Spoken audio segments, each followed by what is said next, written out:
That's just a gentle reminder of where we find ourselves, economically speaking, my colleague Isaac Ofie there. But what a way to kickstart another morning on the AM show. It's Wednesday. My name is Benjamin Akakpo. As always, I'm in good company with Bernice Abubeidu Lanta. Let's do this for God and country. Now, here's what the shape of our show looks like this morning. For the news review right after the news, we're joined by political scientist director at the Center for European Studies at the University of Ghana, Dr. Kwame Asah-Asante. But from there, straight into our big stories. And number one on our table, it's a return to the Frimpong Boateng saga, Professor Frimpong Boateng. Now, the opposition NDC has also waded into this matter, and they are asking for something specific. They want Parliament and the Office of the Special Prosecutor to launch a full-scale investigation into this matter with the aim of prosecuting anyone found culpable. Now, the NDC wants a publicly televised and bipartisan probe into the matter in order to ascertain what it calls the truth. This is the first matter on our chopping board today. But as we hit the streets, like we'd usually do, we'd like to engage you on this question. What's that one thing you want our president, Nana Addo Dankwa Akufo-Addo, to achieve before this year, 2023, ends? That's our question for you. For those of you who will not get to speak into the microphone, we'd love you to share your thoughts on that matter via the live feed, and we will, of course, give voice to them. Also, we'll be heading to the Bono East region once more to check on malfunctioning traffic lights and how that situation is affecting road users there.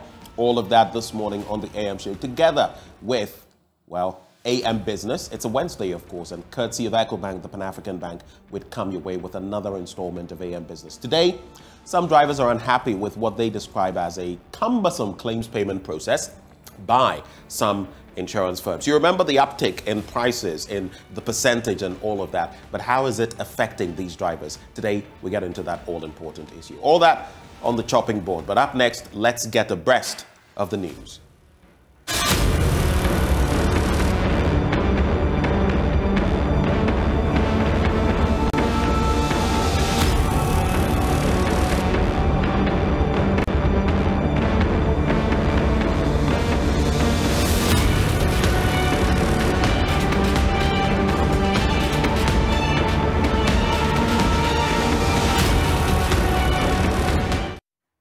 Thank you for staying for the news. Now, in our first story, President Akufo-Addo is asking for an aggressive and workable solution to address the activities of pirates operating in the Gulf of Guinea. The seizure of ships, kidnapping and murder has become dominant features on the Gulf by miscreants parading as pirates. Now, over the last 15 years, container ships, fishing vessels and oil tankers in the region have been the targets. Now, addressing a conference of the Gulf of Guinea Commission, President Akufo-Addo said the affected countries, including Ghana, had to work together to reverse the trend. Excellencies, I've taken advantage of this extraordinary meeting to bring up for discussion two issues that are of great importance to our region. Firstly, the issue of finding means of making our region a safe, secure, and prosperous one. And secondly, the deliberation on whether it is in our collective interest to enlarge the Gulf of Guinea Commission so that we will have as member states all the coastal states of West and Central Africa, from Cape Verde to Angola, instead of only the coastal states of the geographical Gulf of Guinea region, from Cote d'Ivoire to Angola, as is currently set out in the 2001 treaty establishing the Gulf of Guinea Commission. There will then be the need to amend this treaty to reflect this new development if it is so accepted. These are the items for our agenda for the closed-door session. It is important that we have some serious discussion on these items in order to come up with strategies geared towards strengthening peace and security and winning the fight against maritime-related crimes in the region, such as piracy, illegal, unreported and unregulated fishing, arms trafficking, pollution of the environment, smuggling, fuel and crude oil theft. We shall continue to work to address these maritime security issues to help curtail and eradicate the menace caused by these acts of criminality in the region, so as to build a safe, secure, and prosperous Gulf of Guinea region for sustainable development for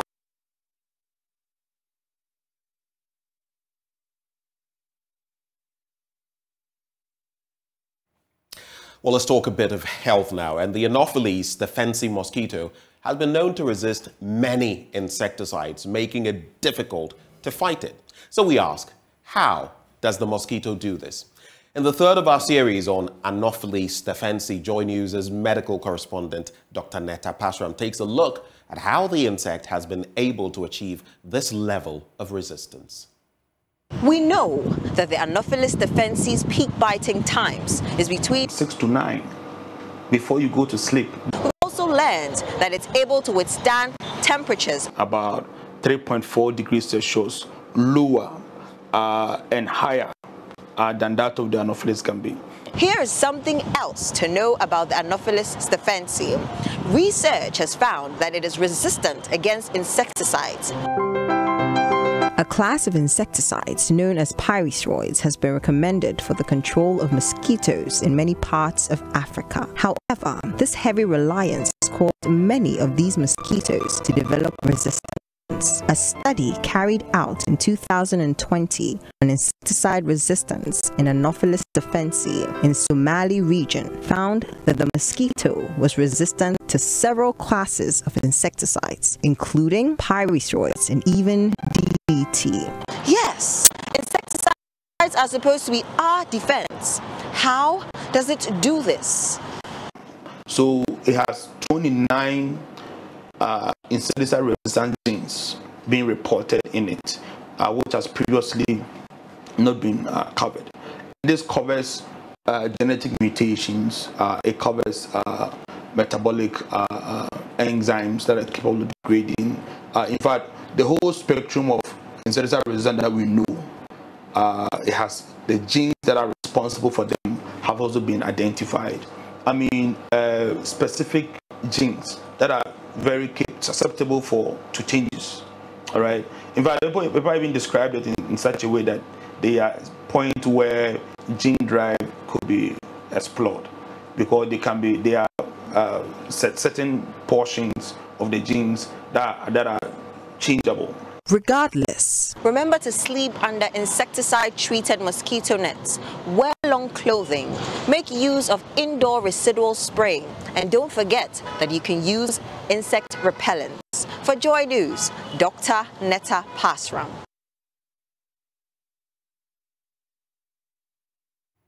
Well, back in the studio, caterers under the school feeding program say they will not yield to intimidation to resume work. For about 3 weeks, the caterers have withdrawn their services to demand the payment of arrears and an increase of the cooking grant per child from 97 pesos to 3 cedis. They want leadership of the program to desist from issuing threats in addressing their challenges. Nanaya Ojima has more in this report. Representatives of caterers from other regions joined those in Ashanti for the press conference. About a week before the group withdrew their services, they received the first term payment of the same year, an amount they say does not cover the full term. Most caterers say they are being chased by the suppliers and banks where they secured loans for the contract. They are unwilling to return to cooking for the pupils. Mrs. Kwashiga is provoking us that this kind of job is a sacrificial job and is the work of God. And we want to tell her that God hasn't called us to come and preach to the children. And we cannot go and borrow to come and cook for the children for free. We are fed up. We want our money and we want an increment. And they should also stop telling the caterers that we don't have any right to talk. We want to tell her that we have every right, because we all work for the government to come to power. And so we need our money. We need it. Without the money, we are not going back to cook. Many of the caterers were contracted to serve hot meals in schools in the wake of COVID-19 pandemic. Some of the caterers are still owed by the government. Watia sika to honom say yemfa no aduane ma JHS fo nkwara She says, we were contracted to cook for the pupils in junior high school within the COVID-19 era. We did the work satisfactorily. We were made to add an egg to every meal. To date, some of us haven't been paid.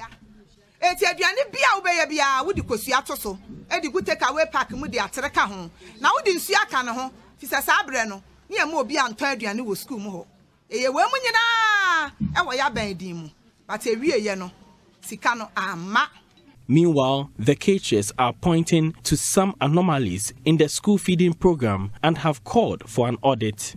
There are a lot of ghost names, ghost schools. That ghost schools, we want you to go deeper into it and bring that evidence out, because there are kululu over there, ghost names, thousands of ghost names. They should stop doing that. They are causing financial loss to the state. We are telling them. Deductions, the illegal deduction by the secretariat. Madam is my head of school. She monitors me what I do every day. And she forwarded the information to Accra. Now Accra says that I did not cook. It doesn't make sense. It doesn't make sense. Our caterers are suffering, and it has a very serious political consequences for the government if they will not clean up the secretariat. Over 11,000 caterers are suffering, and the government says because of one person or two people at the secretariat, they don't care. Government will live to regret if they don't address this issue urgently. For JoyNews, Nana Ojima, Kumasi. Now, the opposition National Democratic Congress has called on the special prosecutor to launch full-scale investigations into allegations of money laundering and illicit gold trade by elements in the Akufo-Addo government, contained in a recent Al Jazeera documentary. The party has also demanded similar investigations into a leaked cabinet report by erstwhile Environment Minister and Chairman of the Interministerial Committee Against Illegal Mining, Professor Kwabena Frimpong-Boateng. National Communications Officer of the NDC, Sami Jemfi, addressed a news conference at the party's headquarters yesterday. As we in the NDC have always maintained, President Akufo-Addo's proclaimed fight against Galamsey was the biggest scam ever to be perpetrated on Ghanaians. Today, the NDC stands vindicated, as a report authored by the German-trained cardiothoracic surgeon and former Minister of Environment and Science, Professor Frimpong-Boateng, has all but confirmed our long-held opinion that there has never been any genuine commitment or any attempts to fight Galamsey by the Akufo-Addo Bawumia MPP government. The said report by the German-trained cardiothoracic surgeon shows clearly that the so-called fight against Galamsey was a charade calculated to enable top government and MPP functionaries to appropriate and take over the illicit Galamsey trade. We are of the view that the only way to establish the truth and get to the bottom of the issues contained in the Professor Frimpong-Boateng Galamsey report is for Parliament to institute a publicly televised and bipartisan inquiry into this report, which essentially is an obituary of President Akufo-Addo's monumentally failed fight against illegal mining. In our next story, the North Dai district in the Volta region is poised to enhance the livelihoods of persons with disabilities in its jurisdiction. The Assembly is distributing startup kits to beneficiaries to enable them engage in economic activities. The district chief executive, Kujo Atta, believes this would also propel the growth of the local economy. North Dai district has over 600 persons with disability, The majority of them depend on relatives. In a bid to change this narrative, the District Assembly decided to use the PWD's allocation of the Common Fund to procure startup kits for beneficiaries. This was to enable them to engage in trading activities to earn a living. 40 persons with disabilities benefited from the recent distribution. Kujo Ata is the Northern District Chief Executive. You underscore the fact that over the years, since 2017, we have changed this format of gifting freebies, money to people with disability, to items, so that the expectation is that it will affect their local economy. We seek to transform their lives. We seek to change their psyche so that they will have different perspective about life. And that's what exactly we are doing. And we expect that these items that we are giving them would make sure we go a long way to help them in their domestic affairs. There are very little, very young ones amongst us who will not be able to do anything as a result of their condition. These things are given to their parents in their stead. So the parents will use same to take care of them. He explained the Assembly would continue to build the capacity of the beneficiaries to enable them to effectively manage their businesses. We do skills training for even people with disability. And apart from that, we are doing monitoring of their activities. Because if they're not able to manage this, it's called the essence of it all. And so that's how come that I emphasize the point on monitoring and asking that will come over. So we will do this and then we'll do it through the outreach of social welfare to make sure that there is sustainability of what they have to do. And apart from that, once in a while, we invite people to come and talk to them and motivate them. The beneficiaries lauded the Assembly on the distribution, hoping it would contribute to improve their livelihoods. Fred Kwame Asari, Joy News, Amfuega. Well, that's how we cap off the news. Do stay with us, though, because we're joined by Dr. Kwame Asante shortly for the news review.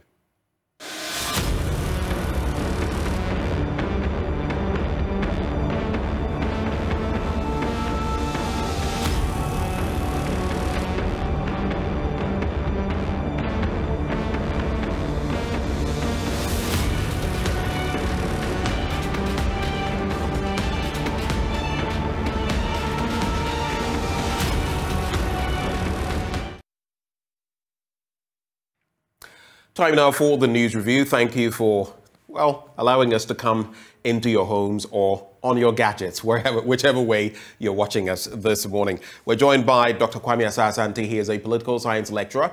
He also is head of the Center for European Studies at the University of Ghana. But before I get to him, a very simple exercise, acknowledging the sponsor, allowing us to bring you the segment every weekday morning. It is Endpoint Homeopathic Clinic. Now, here's what they're offering you. If you're a man, free prostate screening. If you're a woman, free fertility screening. And if you'd like to locate them, just go, if you're in Accra, to Spintex, that is around the Shell sign board. Then Kumasi Kronoma Boy here behind the Angel Educational Complex. There's Takrady Anaji Estate, Tema Community 22, Techiman Hansua, and Esiama Enzima. Their call lines are 0244 867 068 or 0274 234 321. Endpoint Homeopathic Clinic, the end to chronic disease. But only the start of the news review as we host Dr. Kwame Asante. Doc, good morning. Welcome aboard. Good morning, Ben. Good to see you on the screen. Well, let's start from the very start as we get into some of the latest stories. But always, I'd like to find out from you, what has the last week been like for you? The issues we've had to discuss, among others, from the economy to Frimpong Boateng's Galamsey saga. What is your take, Dr. Kwame Asante? I'll look at the Galamsey issue. Ben, it's becoming a worrying situation. You have expressed concern about it time and again. Why are we doing this to ourselves? We are struggling to fix our economy, and we are compounding the problem by adding something that we could easily avoid by enforcing the laws rigidly, irrespective of those who are involved, and getting things done in the way and manner that will help this country. We are destroying the ecosystem, particularly water bodies, land for agriculture, aquatic life, and more importantly, we are also creating enmity amongst ourselves relative to our neighbors. We destroy water here and they find their way in neighboring country, and that water cannot be used for anything meaningful. Obviously, recipient of such fresh water will complain. And is that what we want to have? We have written in our constitution, particularly the preamble, that we will live at peace with all peoples of the world, including our neighbors. Why are we doing this thing to ourselves and creating a problem that is affecting our neighbors? Not only neighbors, ourselves here. We are destroying agriculture. This country's mainstay is agriculture. Now people are cutting down cocoa trees in search for gold in the soil. People are destroying water bodies to destroy aquatic life, just to look for what? Minerals and the rest of them. And we have a government that we have given our sovereign will to, that govern on our behalf, manage our resources, and if you are able to protect our rights, our livelihoods, we'll give you obedience. And as if our government is on holiday.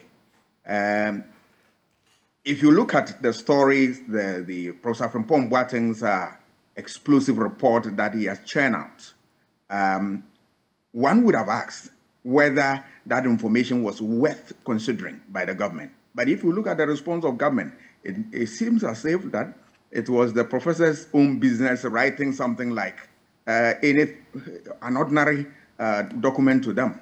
But my question to government is that, was it a love letter that Professor Boateng sent to government? Even you are the recipient of that letter, if you consider it to be a love letter for purposes of conversation, all right, won't you read the content? And if the content is worth its salt, won't you analyze, use it for something meaningful? More importantly, when this document is coming from somebody you have tasked to head a place and or head a program that is going on and is writing something to you, I am disappointed in government that they don't look at these things in much detail. All right, I would have thought that the government would study it and trigger some investigation, and you consider that all the things he said are allegations. But what is important is that government will trigger an investigation into them and then find the confirm what is there or deny what is there. That is the work of every meaningful government. But what I have seen is nothing but a sorry story. It seems as if that we are not ready to fight this fight. And the earlier we did something about this, the better to save the ecosystem and save our livelihoods. If we want to pay lip service to this, I'm afraid a time will come, it will come and hit us more harder than we are experiencing now. And the pain, we will not be able to deal with it. Ghana, we need to set up. MPP, rise up. I'm not sure that's the legacy that Nana Akufo-Addo want to leave for the people of this country. That during his time, water bodies were destroyed with alacrity, and that the government was very insensitive. I'm not sure this is the legacy Nana want to leave. Don't you find it shocking? Don't you find it shocking that the same president who said he would put his very presidency on the line in combating illegal mining is superintending over what we're seeing? I mean, don't you find it ironic that someone would say that his cousin, Gabi Asare-Otredako, would then go on to say that the posterity would not forgive this administration, the Akufo-Addo administration, if it fails in the fight against Galamsey. That we are 7 years into this administration. Because, mind you, he said this in 2017.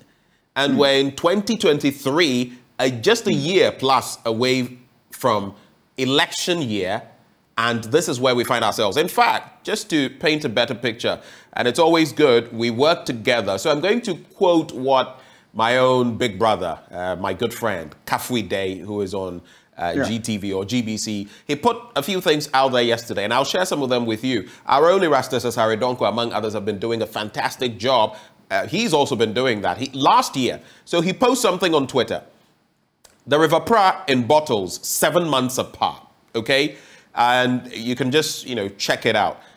September 2022, April 2023. I'll try to see whether we can, if it's possible to display these images. But if you look at them, one looks like carrot juice, okay? A bit lighter. 7 months apart, the next one looks more like severely muddy water. You get the difference. I know it's difficult painting the picture. Then he says people living along the Pra River have started buying water to wash, cook, and drink. Those are the ones who can afford it. Think about it. Now, they have to purchase water, those who may have used other systems. There are local ecosystems when it comes to water. And then listening to Dr. Odrosai on that program, he says, we should be brutal and harsh about Galamsey, like the Arab world deals with cocaine and other illicit drug trafficking. I found this very apt. There are places that are no-go areas. If you're thinking of narcotics and all of that, the likes of Malaysia, Thailand, and if they apprehend you, you're in big trouble, regardless of where you're from. You'll be put in the can. Maybe, just maybe, that is how ferocious we should be, because we're destroying everything. Yeah. Humanity is destroying everything. Reminds me of the lyrics in that song, Sabali, Nas, and I think Damian Marley. We're destroying everything. And the very people at the helm are the ones engaged in this. So where do we go from here? In fact, that's the post by Kafui Day. And just look at the difference between the water. 7 months apart. Sure. 7 months apart. Look at that. And we say we are fighting Galamsey. No. We need to fight hypocrisy, the hypocrisy of leadership. That is what we need to fight. We're not fighting Galamsey. Yeah. We're not. I'm sorry, I'm getting a bit passionate about this issue, but You should. You should. Ben, I share in your pain.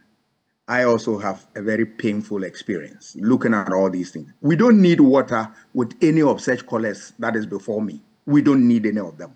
Water is colorless. I mean, that's a simple, chemistry that we study. Water is colorless. So what are we seeing there?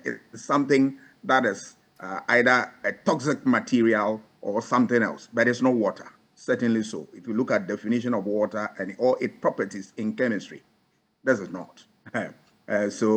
And imagine you are putting this thing into your system. What effect do you expect? Do you have the resources to deal with health challenges when you consume things of this nature? Yes, I agree with you. The hypocrisy of government, I have said it many times, if you look at the networks and all that the government is not ready to fight this type of canker in our society. What we need to do as a society is that we need to continue the crusade, the advocacy, and then we force political parties to put in their manifesto. Right. All right. That is one of the contracts. So when you come to power and then we check your performance against what is in the manifesto, then we know whether to give you a mandate or not. For the citizenry, this is all that we can do. Advocacy and all that. Let us remember that right to prosecute and all that is in the hands of the government. But if the government doesn't want to do our little bit, we'll not throw it away. We'll force it into the manifesto. Political parties this election must come and tell us their plan to dealing with what Galamsey, whether it's effective or not. Then we are able to know who to give our mandate to. But MPP should know that if this is the legacy they want to leave in the area of the ecosystem, then I'm afraid it's going to be a high cost for them. The earlier they did something about this, the better. And they should not pretend to be fighting this. They should fight it head on, nothing more, nothing less. Doc, just a quick one, very quickly, so we get into the papers. On the back of what Mr. President said, 6, 7 years on, do you still trust him to be able to deal with Galamsey? Oh, no. It's not only the statement. The president has said a number of things, i.e., Accra will be the cleanest city in Africa. We have seen this, and is that what we've seen? No, but I know from where I said, from Donovan and Co., that politics deals with lies, deceit, and manipulation, and that's exactly what we are seeing here. We as electorates must reason very fast so that when it comes to renewal of mandate or giving our mandate, we know what to do. because we can't trust the word of government. I'm afraid to say that, but we have a lot of evidence to support this position.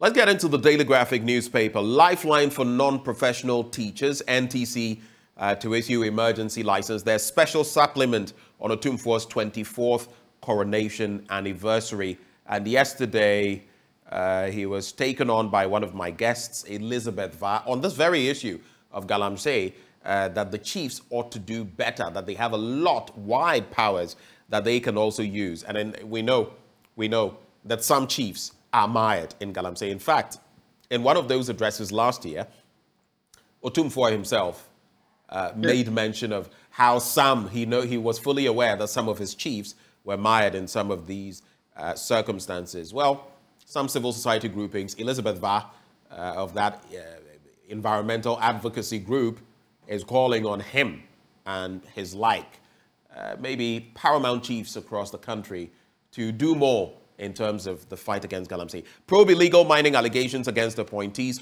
NDC to Parliament. And that's a story we're doing today as one of our big stories. I'll get into that. 22% of wage bill in wrong pockets. Fair Wages and Salaries Commission says so. So I'm going to focus on those two stories, this one and the one on page 17. Now, the Fair Wages and Salaries Commission has disclosed that preliminary monitoring reports on 58 institutions have estimated that about 22% of their wage bill is unearned salaries. Unearned. This development emerged from an ongoing nationwide payroll monitoring exercise to expunge existing anomalies and fraud in the public sector payroll. The exercise is to save the country an estimated 10 billion Ghana cedis annually from unearned salaries. So that is how much we lose. 10 billion Ghana cedis. If we had that, we probably wouldn't need an IMF bailout.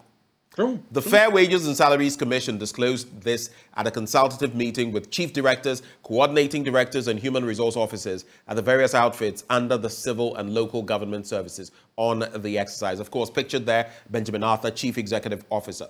Now, I'm so interested in this story because that means a little over 1/5 of our wage bill goes into the wrong pockets.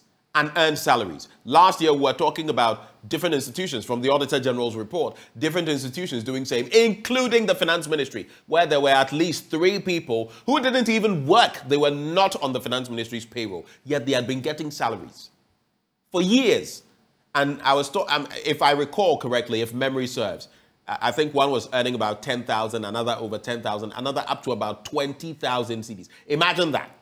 Then we were told at a point in time that these people had been located and there had been some sort of return or something of the sort. What penalties did these people face? We don't even know. That is our reality. Your reactions? Institutions are down, simply put.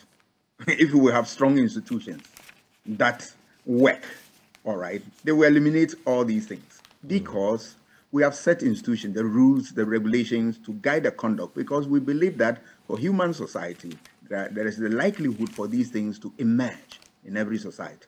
So what you do is that you fix them by having rules that will regulate the conduct of people, right? So that they don't cross the line. What are we seeing here?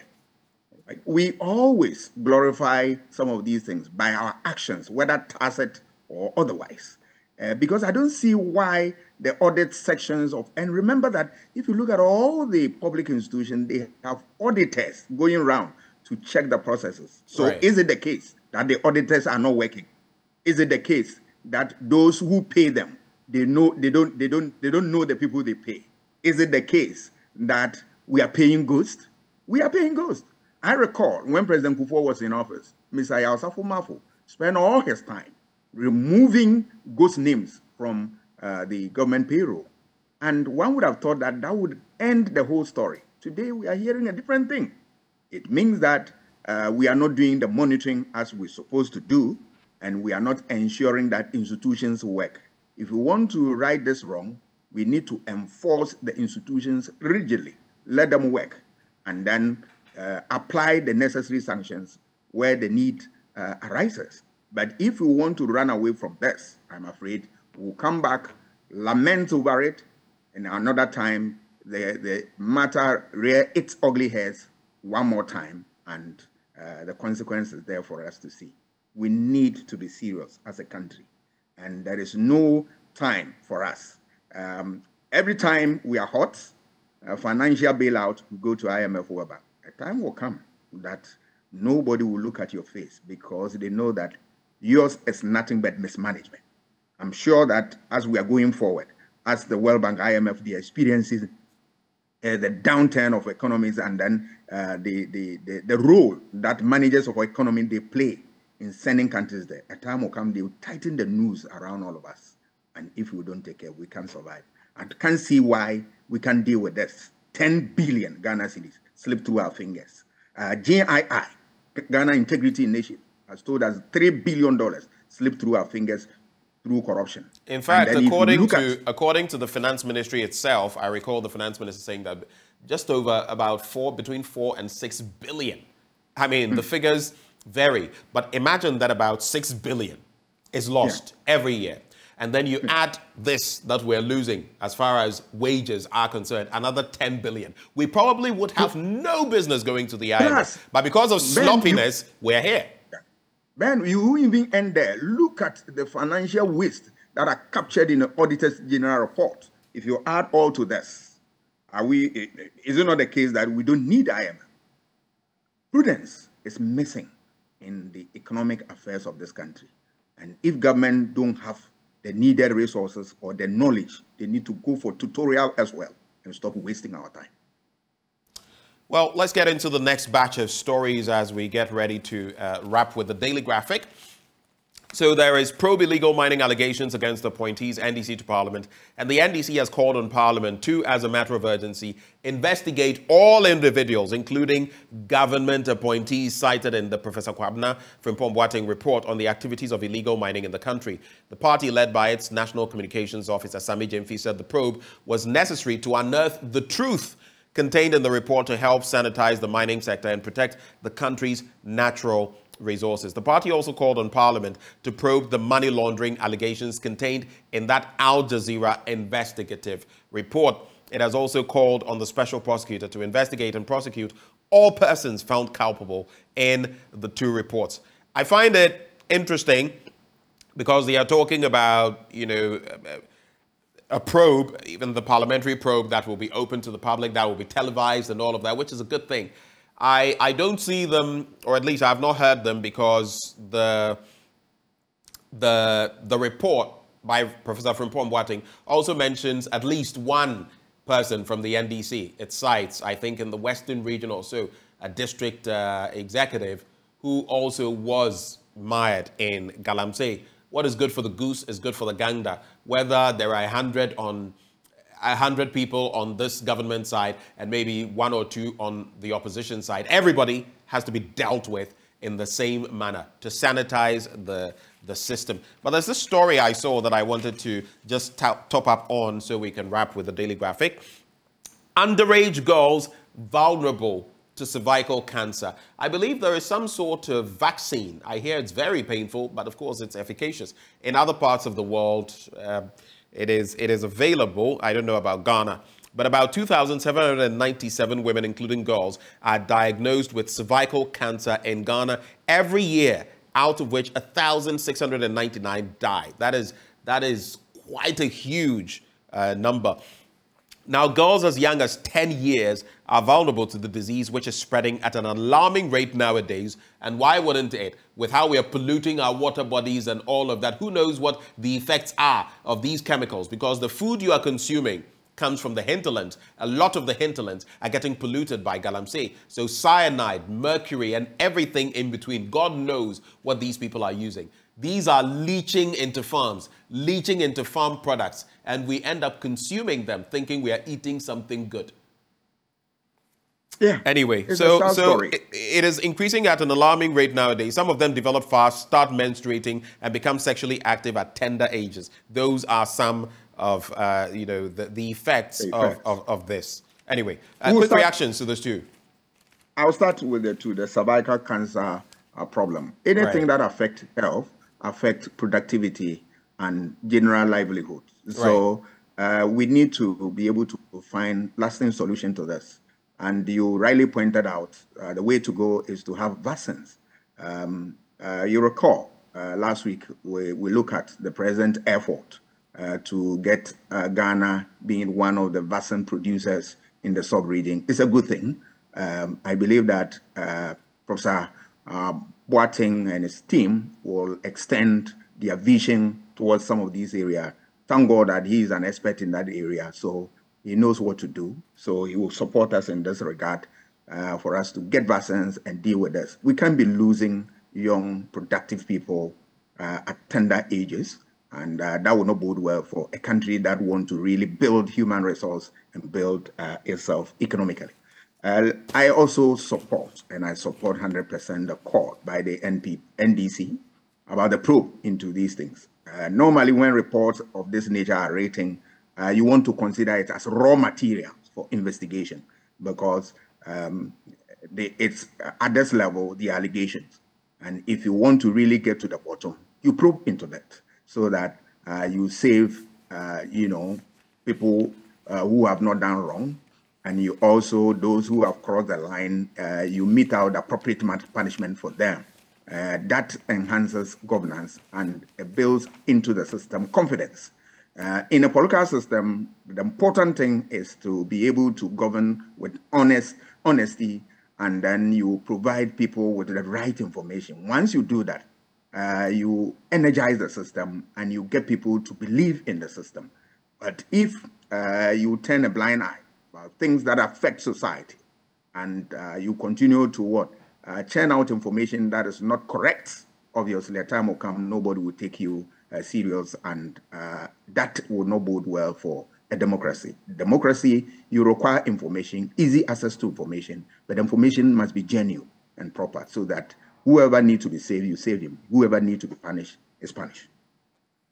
On the back page of the Daily Graphic, Vice President inaugurates catheter lab for Kolebu Hospital, and Unichem Industries sets up pharmaceutical plant. Let's quickly get into the Ghanaian Times newspaper. Africa needs sustainable development-oriented people to transform continent. Adelaide Japan says so. Let's address growing insecurity in Gulf of Guinea maritime space. President to GGC leaders. Mr. President, let's also address insecurity in our country from the standpoint of Galamsey, because it is a huge security matter. It could lead to so many things, including opening the doors for insurgents, terrorists. Mr. President, let's address that one too. Bolgatanga to host maiden May Day parade. Native tree species in danger face extinction due to destruction of natural regeneration. And policeman in court for killing girlfriend at Idum. That's a story we've been doing for quite a while now. I'll quickly address those stories. Let's start from page 11 of the paper. Now, the Council for Scientific and Industrial Research, that is the CSIR, has appealed to the government to do everything possible to fight illegal gold mining, as it is posing a great danger to the natural regeneration of native tree species in the country. According to the Council, Udum, mahogany, kukrodua, and other valuable native species that give the country timber are getting extinct significantly, partly due to illegal gold mining, popularly called galamsey, in the country. Though forests restore themselves, the country, or the council, has observed that the activities of illegal gold miners are destroying the natural regeneration of the native trees, making the restoration of degraded ecosystems with such species a difficulty. Here we are, back again. It is galamsey. Galamsey here, galamsey there, galamsey everywhere. Mr. President, the piracy issue, I hear Ghana, our Gulf where we are, we're prone to that. It's one of the places where it is most rampant. But address galamsey because it's a major issue. Now, the President, Nana Addo Dankwa Akufo-Addo, has called on countries bordering the Gulf of Guinea to ensure enhanced cooperation in addressing the growing insecurity in the region's maritime space. He said criminality in the maritime domain of the Gulf of Guinea was a threat to the security and economic development of the region. Well, I have said already, Mr. President, there is an even greater issue that you have to deal with, and that has to do with galamsey. So, Mr. President, wake up. Wake up. Wake up. Wada. Sorry. Your quick thoughts on these two matters. Yeah. Security problems in Ghana. It's a danger to security everywhere. Everywhere. We need to fix Ghana and fix the rest of them. I am just not surprised that now you see the groups are talking. Center for Scientific and Industrial Research talking. Civil society have started talking long time. Media. It tells you that we are not doing something right relative to the fight against galamsey. Why can't we deal with this problem once and for all? It can be fixed. We are making it as if that is a difficult one, but it is not. It's simply because government doesn't want to listen to these calls. But it will come to bite all of us. I'm not a doomsayer, no. But my, from where I sit and from the turn of events, if we don't handle these things very well, we are going to pay so dearly. Look at the world. European countries, some of them have started experiencing less snow, which is a worry to them. Some have started experiencing more snow. Right. Heavy sunshine in other parts. In fact, this winter season was one of the most severe ones in different parts of the world. And we should be asking ourselves why. Nowadays, it rains when it's not supposed to, and there's a lot of sunshine when sometimes you don't expect it. Yeah. So the least we want to do is to, worsen the situation, the already volatile situation. This galamsey business must cease. But we as a society must be vigilant and then ensure that politicians will be forced to do the needful. That is the only way out. And one thing is that let us enforce the law, let us also put in the manifesto, and let us hold people to account. That anybody who is caught in this area, we also make sure that the person is not spared. I want to look at the issue of maritime space and insecurity and all that. It dovetails into the conversation we're having about galamsey and all that. And whenever there is an insecurity in the maritime space, it's a threat to countries that find themselves in that enclave. Right. And let us remember also that that space is important for a lot of activities. More importantly, commercial activities and the rest of them. So if there is insecurity there, then countries are going to suffer. So solve the one which is in your country as well as the one outside your country. Then you are in serious business. Otherwise, I would want to consider it as one of the exercises that we will just talk about them, but we will not do much. But there is a price to pay when you are governing, and there are problems you don't want to fix. You will fix at a huge cost, and that time you have unfortunately, it will come at a time that you don't have resources. I just saw something on JoyNews on Facebook. You can also check it out, all of you out there. It's from, just a reminder, it's from Charles Bessu. You remember him. He was with the Interministerial Committee on Illegal Mining, the secretary, and we all know that expose and what happened to him. He was speaking to my colleague Evans Mensah, and guess what he says? The president's promise to put his presidency on the line was a figure of speech. Anyway. If that is what he wants us to believe, governance is not just empty talk. You do the needful. He's basically saying governance is English because he says what the president said was a figure of speech. Let him consider it as such. But the time of accountability is so close. 2024 is here with us. Right. Let's wrap with these stories. Veep opens Kolebu Cath Lab. We've already expatiated on that. I killed Majwa over 5,000 Ghana cedis. Now, there are different reports on this. Some say it wasn't on the back of that, but others say it was. Inspector Ahmed Chumesi, he's now been apprehended by the police in that killing in Edum.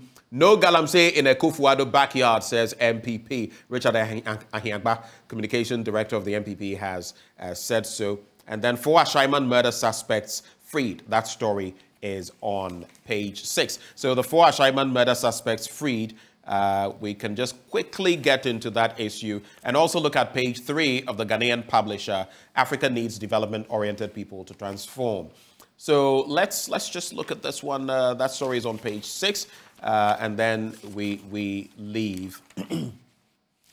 So, 4 accused persons standing trial in connection with the murder of Private Sheriff Imoro, the soldier who was gruesomely murdered at Taifa, a suburb of Ashaiman in the Greater Accra region, have been discharged by the Ashaiman Circuit Court. They were, however, re-arrested shortly after the court proceedings yesterday by personnel of the Cold Case Unit set up under the CID of the Ghana Police Service to assist in investigations. The 4 were charged with dishonestly receiving stolen goods at the last sitting.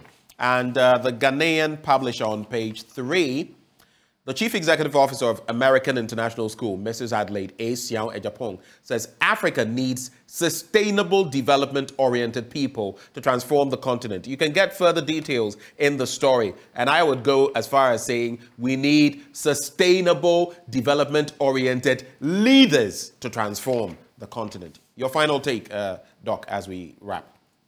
I will look at the sustainable development-oriented people. That is the best description you need. You need people whose vision go beyond their ethnic group. You need people whose vision go beyond their political parties. We need people who be nothing but the political John the Baptist to see things ahead and then help us to deal with them. We need people who will look at all the resources God has given to us and turn them around. Make our society a better society. These are the people we need. And Ghana will forever miss Kwame Nkrumah. He had that. He lived way beyond his contemporaries. He looked at things far ahead and was able to build this country on that solid foundation that today we are looking at and destroying with amazing rapidity. That shouldn't happen to a country that we have struggled to build. That shouldn't happen to a country that our democracy was nothing to write home about, but we have developed it to the admiration of many. That shouldn't happen to a country that has all the resources that can make it a giant in the world. Look at Britain. What does it have in their soil? It's coal, and yet it's one of the richest countries in the world. We have everything, and yet poor. We need to reflect on these things. And then I'll urge the government to go and read Ali Mazuri's book, The African Condition. That we are the richest, yet the poorest. It shouldn't be. That paradox should cease now and now. I love the way you ended. It also reminds me of 2 books, The White Man's Burden and The Black Man's Burden, by 2 different authors, yet interesting subject areas. If you're listening to us or watching us this morning and you've not read those books, you ought to. Maybe to add to that list, you might want to read The Trouble with Nigeria by Professor Chinua Achebe of blessed memory. But I proffer it because it's such a small book, but The Trouble with Nigeria, you can easily take Nigeria out and put Ghana there, and it will be completely the same. You can reflect on that book as well. Doc, thank you so much for joining the conversation this morning. We wish you the best of the day. I am grateful for the opportunity. Always ready to serve my country. God bless you. Dr. Kwame Asah-Asante is a political scientist at the University of Ghana. He's also head of the Center for European Studies. As we segue into sports, of course, Endpoint Homeopathic Clinic helped us to bring you this segment. They're offering free prostate screening, free female fertility screening. Locate them here in Accra at Spintex, opposite the Shell signboard, Kumasi Kronoma Bwehia behind the Angel Educational Complex, Takrady Anaje State Tema Community 22, Techiman Hanswa and Esiama in Nzema. You can call them on these numbers, 0244-867-068 or 0274-234-321. Endpoint Homeopathic Clinic, the end to chronic disease. But the start of sports up next.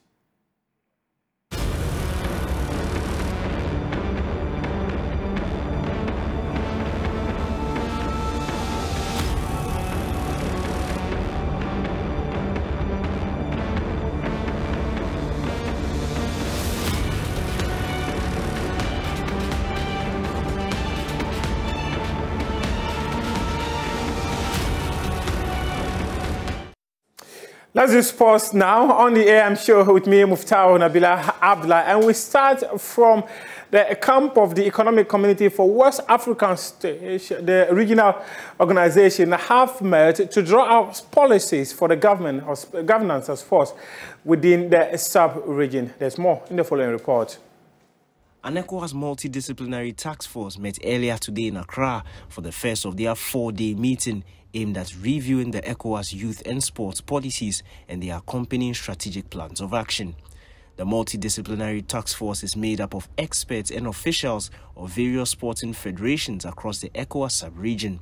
Francis Chuks Njwagwani is the director of the ECOWAS Youth and Sports Development Center, and he highlighted the essence of the meeting. We have assembled a team of experts from different fields to look at the ECOWAS youth policy and its strategic plan of action, as well as the ECOWAS sports policy and its own strategic plan of action as well. If you recall, about 13 years ago, precisely in 15 years ago, in 2008, a group of experts met here in Accra at this same venue, Erata Hotel, to draw up the first ECOWAS youth policy and sports policy and strategic plan of action. Those documents have now outgrown to a large extent their relevance in light of the emerging trends in youth issues, the emerging trends in sports. So we thought that it is necessary for ECOWAS to also be up to speed with those emerging trends. And that is why this group of experts, over the next 4 days, will be reviewing the ECOWAS youth policy and strategic plan of action. They will also be reviewing the ECOWAS sports policy and its plan of action as well. So we believe that all of those new trends that you see in sports, all the new trends and the challenges that young persons are facing, not just in West Africa, but across the world, will be taken on board in the new policy documents that are going to emerge from this session of experts this week. The multidisciplinary task force of experts in youth and sports will consider the 2 policy documents and make technical inputs to enrich them within the context of ECOWAS Vision 2030, AU Vision 2063, and the Sustainable Development Goals. The IWTF Tennis Championship kick off in Accra early this week, and my colleague Lawrence Bedu, he was at the day 2 of the event, and he comes through with this report. Ghana's quest to win more medals at the 2023 Western Africa Table Tennis Championship got off to a good start on day 2 following the men and women teams' participation in the medal stage on Tuesday at the Trust Sports Emporium. The women's team recorded a 3-1 victory over Benin to claim the silver medal. Coach of the women's team, Ebenezer Annan White, talked about the importance of Ghana's win. This means a lot for Team Ghana because she played against the Benin top player. In terms of singles now, she's qualified. We are qualified to the round of 16. Yes. So from here, we are moving to the round of 16. Ghana's Cynthia Kwabi beat competition from Benin to book a place in the knockout stages of the women's singles and says she hopes to win a medal from there. This win is a very great win for me. As you can see, this is my second win. I'm topping my group, and I think it is a good opportunity for me to move to the next stage. So I think with the next stage, I will do my maximum best to win my subsequent matches. Bello Fatimo has won the Western African Singles Championship title on 3 occasions and told Joy Sports she hopes to defend the colors of Nigeria once again in Accra. Well, there are many best players here. There are many best players here. They are because I have good players. The Benin, the Ghanaians, they are good players. In this West African Region Championship, I've won it 3 times, and I will try my best to defend my cup. Yeah. In the men's team game, Ghana faced off competition from Ivory Coast, with both teams taking home bronze medals. Despite defeat in the men's singles, Ghana's coach says the team put in a good performance and hopes to get better as the competition progresses. As a coach, I'm really impressed with the performance of our boys. You could see that we fielded new faces. That means we've replenished our team with new faces, and this is the ones we've presented here. I must say that we've lost the match, but it was a good fight. We didn't lose, on a silver platter. We did fight to ensure that probably we may win, but we couldn't. This is table tennis. You may lose the first match, but then you may progress, to even the finals. So we are just hoping that we'll do better, with the subsequent matches that we have. Felix Lati came into the championship as Ghana's top seed and has not disappointed the many who have shown trust in him. He says the aim is to take it one game at a time and win a medal for his country. I'm playing like match after match, and I'm playing according to my coach. Coach instruction. So, let's hope for the best. The tournament continues on Wednesday with the singles categories moving into the knockout rounds.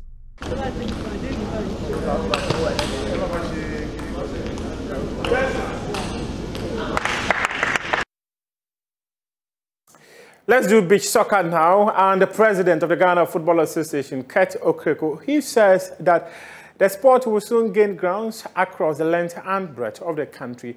According to him, the GFA has got plans to ensure that the sport is consumed by the masses. The league is expected to start on May 27. This sport will soon gain grounds. This sport will soon be played across all regions of the country and millions of people. The journey we are talking about starts today. So even though today we are here talking about clubs from Greater Accra, from Central, from Volta, and from the Eastern region, soon we'll have clubs from all the other regions also participating in beach soccer. Tentatively, our Premier League will start from the 27th of May, 2023. To help our clubs for a good takeoff, the Football Association is providing each of the 14 clubs a support fund of 10,000 Ghana cedis to each of the clubs. That 50% of this money will be paid immediately.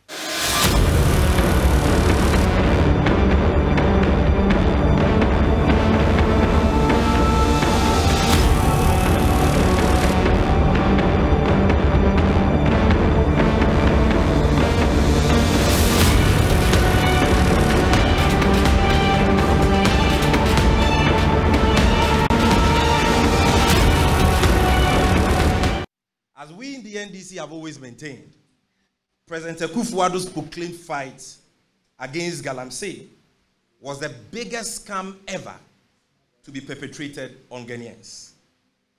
Today, the NDC stands vindicated as a report authored by the German-trained cardiothoracic surgeon and former Minister of Environment and Science, Professor Frimpong Boateng, has all but confirmed our long-held opinion that there has never been any genuine commitment or any attempts to fight Galamsey by the Akufo-Addo Bawumia MPP government. The said report by the German-trained cardiothoracic surgeon shows clearly that the so-called fight against Galamsey was a charade calculated to enable top government and MPP functionaries to appropriate and take over the illicit Galamsey trade. We are of the view that the only way to establish the truth and get to the bottom of the issues contained in the Professor Frimpong Boateng Galamsey report is for Parliament to institute a publicly televised and bipartisan inquiry into this report, which essentially is an obituary of President Akufo-Addo's monumentally failed fight against illegal mining.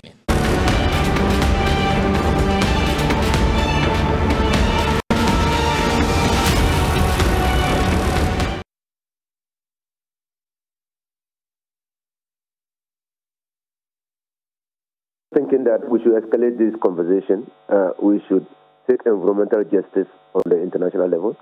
The level of degradation is clearly catastrophic. It's totally unacceptable. Our government can be brought, can be held responsible. Mr. Fuseni, I was saying, when you say on the international level, which institutions are you looking at? The institutions which are interested in protecting the environment. Now, today we are being told that we can cut down and defoliate the Amazon. The Amazon is the lungs of the world. Today we are destroying the lungs of Ghana. I mean, we will not be having good air to breathe. I mean, people, the activities of Galamseyers will not only affect the people of Ghana, will have repercussions on other countries and the world environment. And so clearly people must be held responsible. And I think that we should escalate it. I also support, and I've said that civil community action is very important. But the difficulty with civil community action is that, almost everybody has now been compromised. The chiefs are leading in the corrupt activities of Galamseyers. Some citizens within communities are part of it. MPP exploited that by coming up with community mining, which I agree with Elizabeth is another form of Galamsey, of distraction. And so let's find a way, let's reinvent ourselves. Let's find a way to stop this carnage. Government has betrayed or revealed a remarkable lack of commitment to fighting the illegal small-scale mining or mining activities in this country. And so, clearly, it is left to us as a people. And if we don't do anything as a people, the impunity with which the mining activities is going on in communities by illegal miners will perpetuate itself. And it will not matter whether it is NDC that is in power or MPP that is in power. People will act with impunity. Let's hold governments accountable.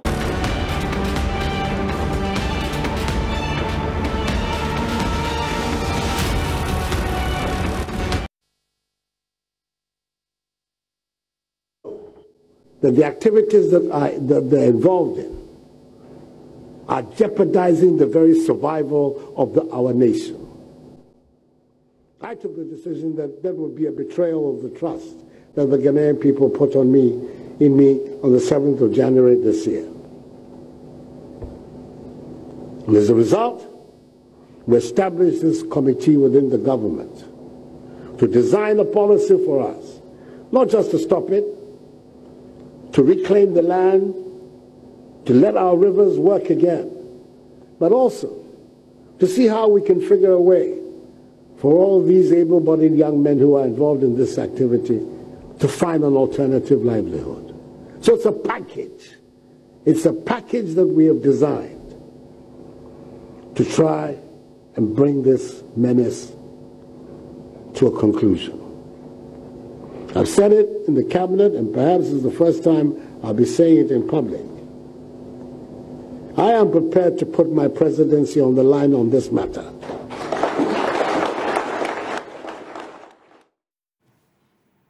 I am prepared to put my presidency on the line in this matter. I didn't say it. The president did. 2017, we're in 2023. What has happened? How did we get here? Well, today we contemplate that matter further. I beg your pardon. And it has to do with that Frimpong Boateng, Professor Frimpong Boateng report. Now we're looking at different dynamics as far as that is concerned, because now the NDC has also waded into that conversation. And we, of course, heard the likes of the South Dine MP Roxanne Nelson Dafiamekpo pushing for Shraj to intervene, in fact, petitioning Shraj on the matter. Now, we've heard from the NDC itself in that moment of truth set up, where they call on the Office of the Special Prosecutor to probe into the matter, to prod further into that matter. They also call on Parliament to do same, a call that even before they came out to say this, we had heard the likes of Dr. Arthur Kennedy, himself a member of the MPP, a stalwart, a bigwig, say and call for, same as Professor Appiagyei Etua, law lecturer at the Faculty of Law, University of Ghana. Well, today we continue from that end. The NDC is also calling for a publicly televised, bipartisan probe into this matter in order to ascertain the truth. But what is the truth? The gospel truth? Is it what Professor Frimpong Boateng, former environment minister, has put out there? Is that the whole truth? How about the responses from different quarters? And I am honestly disappointed in some of those people whose names were mentioned. Some of them I actually respected. Yes, respected past, because I no longer really... If you look at, you see, it may not be the entirety of the truth, but I look at some of them, for example, and media entities they have set up and things they have done within the short space of time. And knowing from where they came, I'm not saying they were broke, but I'm asking myself, how did they do this? How did they do that? How did they do this? How did they do that? And all of it doesn't add up. And that's a major flaw in our country. Because people all of a sudden acquire wealth and there's no way of substantiating where they got the wealth from, and there are no checks. We are supposed to tender our assets declaration. It's another white elephant in this country. And so we'll continue getting raped, the ordinary people, because the system is broken, dysfunctional. We're joined by the Member of Parliament for Tamale North, Alhassan Sueni. We'll also have others join the conversation. But let me make this crystal clear. If you see conversations or if you watch conversations on this show where you do not seem to have a representation from the government's end or the MPP's end, it is because we threw an invitation to them and they refused to participate in the conversation. Or, well, I don't know. Sometimes you throw it out there and you don't get anybody. I am tempted to say something, but I will not say it. So just know, if you're watching and thinking, oh, why don't they have representation from the other end? We knocked on the door. The door was not opened to us. Alhassan Sueni joins the conversation. A very good morning to you, sir. Good morning, my brother. And good morning. The line is a bit faint. I don't know whether it's from our end or your end, but if you could speak up a little, I'd definitely appreciate that. Hello, good morning. Is it better now? I think in the studio, we would have to work to ensure that the sound is... Well, I don't know if it is the sound or if it is my voice. I am nursing a little sore throat. Oh, okay. Yeah. Well, I think it's a combination of both, because for a moment, I could hear you really well just a short while ago. But that's fine. And sorry, sir, about your sore throat. For starters, what do you make, since I've not interacted with you, what do you make of this entire Professor Frimpong Boateng report? What was your initial reaction when you saw that report?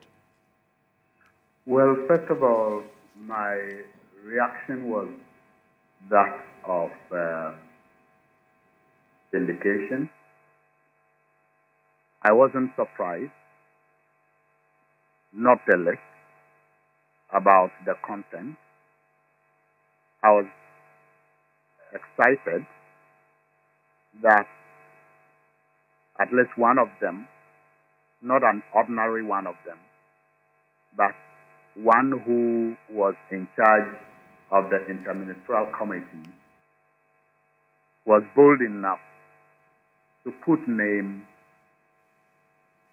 to some of the stories that we have always known, and also to put instances and put all of that on paper and submit to the Chief of Staff. I'm sure, hoping that the President will take action. Again, on that leg, I'm not surprised that the President didn't do FOCO, because all along, and I'm sure if you check your old tapes, you'll hear me repeatedly say that there has never been a commitment to this fight against Galamsey. It was a media coalition that came together to highlight this matter, and an opportunistic government jumped ahead without any commitment or whatsoever to really deal with the canker, that to enjoy the media bliss and to be in the center of the attention. Along the line, they saw the opportunity to make money for themselves and their cronies, and they pursued that. I am on record again on your show, I remember, to have challenged the president after the 2020 elections when he said that they lost the elections because of their fight against Galamsey. And I retorted that it couldn't be the case, and that they lost it because of the bias fight, the less than, assuring commitment that they demonstrated in those areas. The people are not fools. The people in those communities saw how their kinsmen were driven out of the forest and the Galamsey area, and how army men and people in uniform were used to protect the cronies of the government to continue mining. That is what the people voted against. Chiefs complained about Galamsey. Community members and elders complained about Galamsey. And they would have applauded a committed fight, a fight that was uniform and determined to rid, the forests and the lands of that illegal act. But they saw through the sham, they saw through the fraud, and that is what angered them to punish the New Patriotic Party in those communities. It's not because of the fight. It is because there was no fight. It's because they saw a fraud and they saw the sham, and that is why they punished the New Patriotic Party in their community. Clearly, Professor Frimpong Boateng's report captures all of this in different forms.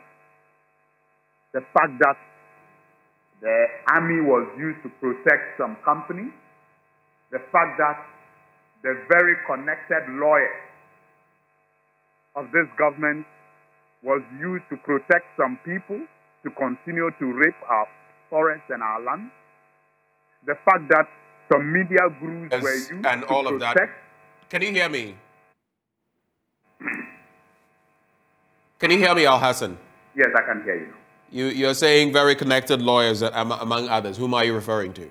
I'm referring to Gabi Ocherdako, of course. So why don't you mention the object by its name? I am assuming, you are right, I'm assuming that we all have read the report. And so it shows clearly that the people saw through the fraud and saw how very connected lawyers like Gabi Ocherdako were used to protect people who were still engaged in illegal mining. They saw how media gurus, like my own uncle Kweku Bako, were used to protect people who were still engaged in that illegal mining. They saw how presidential staffers were involved. So clearly, all of that is just put in a formal report, which formality is ridiculously even challenged, as if that were a justification why no action has been taken on a fight that we were deceived to think the president was willing to even put his presidency on the line. Heck, then, even the president's garden in Chebi, we are told, was encroached upon. And correct. We hear that is not correct information. At least we've heard from the MPP, the communications director, Richard Ahyangba, has spoken to those issues, and they say that is not factual. Who do we believe? It is at this stage a matter of, who you want to believe. Richard has told many untruths in the past. And so I am not, about to believe him on this matter at this stage. I rather believe the one who knows he has so much to lose and who was leading this whole campaign and has, despite the fact that he has so much to lose, gone ahead to put this on paper and to indicate even his role in restoring that garden. Are they challenging that also? For me, the report has only come to confirm a lot of the things that we have known and heard about as far as this whole Galamsey issue is concerned. What we can do beyond this is to institute a public bipartisan committee investigation into this matter. Let the nation use this report as a fulcrum, as a pivot, to unravel all the, all the stories, if you like, the truthful ones, the factual ones, and the untruthful ones, as far as the fight against Galamsey is concerned. This is a very good opportunity for us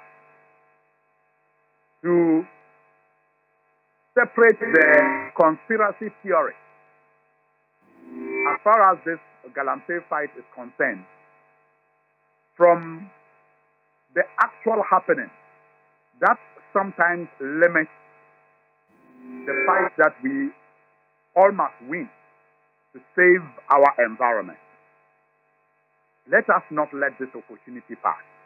If for nothing at all, the platform will serve as an opportunity for those who think they are innocent to clear their name.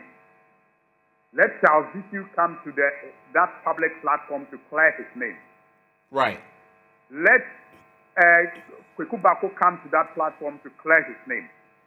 Let Gabi Ochredaku come to that platform to clear his name. Let the Charles Lee, what's the name, come to that platform to clear his name. In fact, I wish the president himself could take advantage of that platform to come there and clear his name. Because the chairman of the Interministerial Committee, the former chairman, tells us in that report that on 3 different occasions, he reported people to the president, and even though he doesn't say it, I will conclude that, and the president did nothing. He makes mention of the fact that Sir John, for example, he reported that he was the greatest danger to our forests. forest reserve. And of the course, president did nothing because we are unaware of anything that the president did by way of rebuking Sir John or, nothing. He simply didn't listen. He reported the senior minister, Yao Sakumaku. According to his report, the president again did nothing.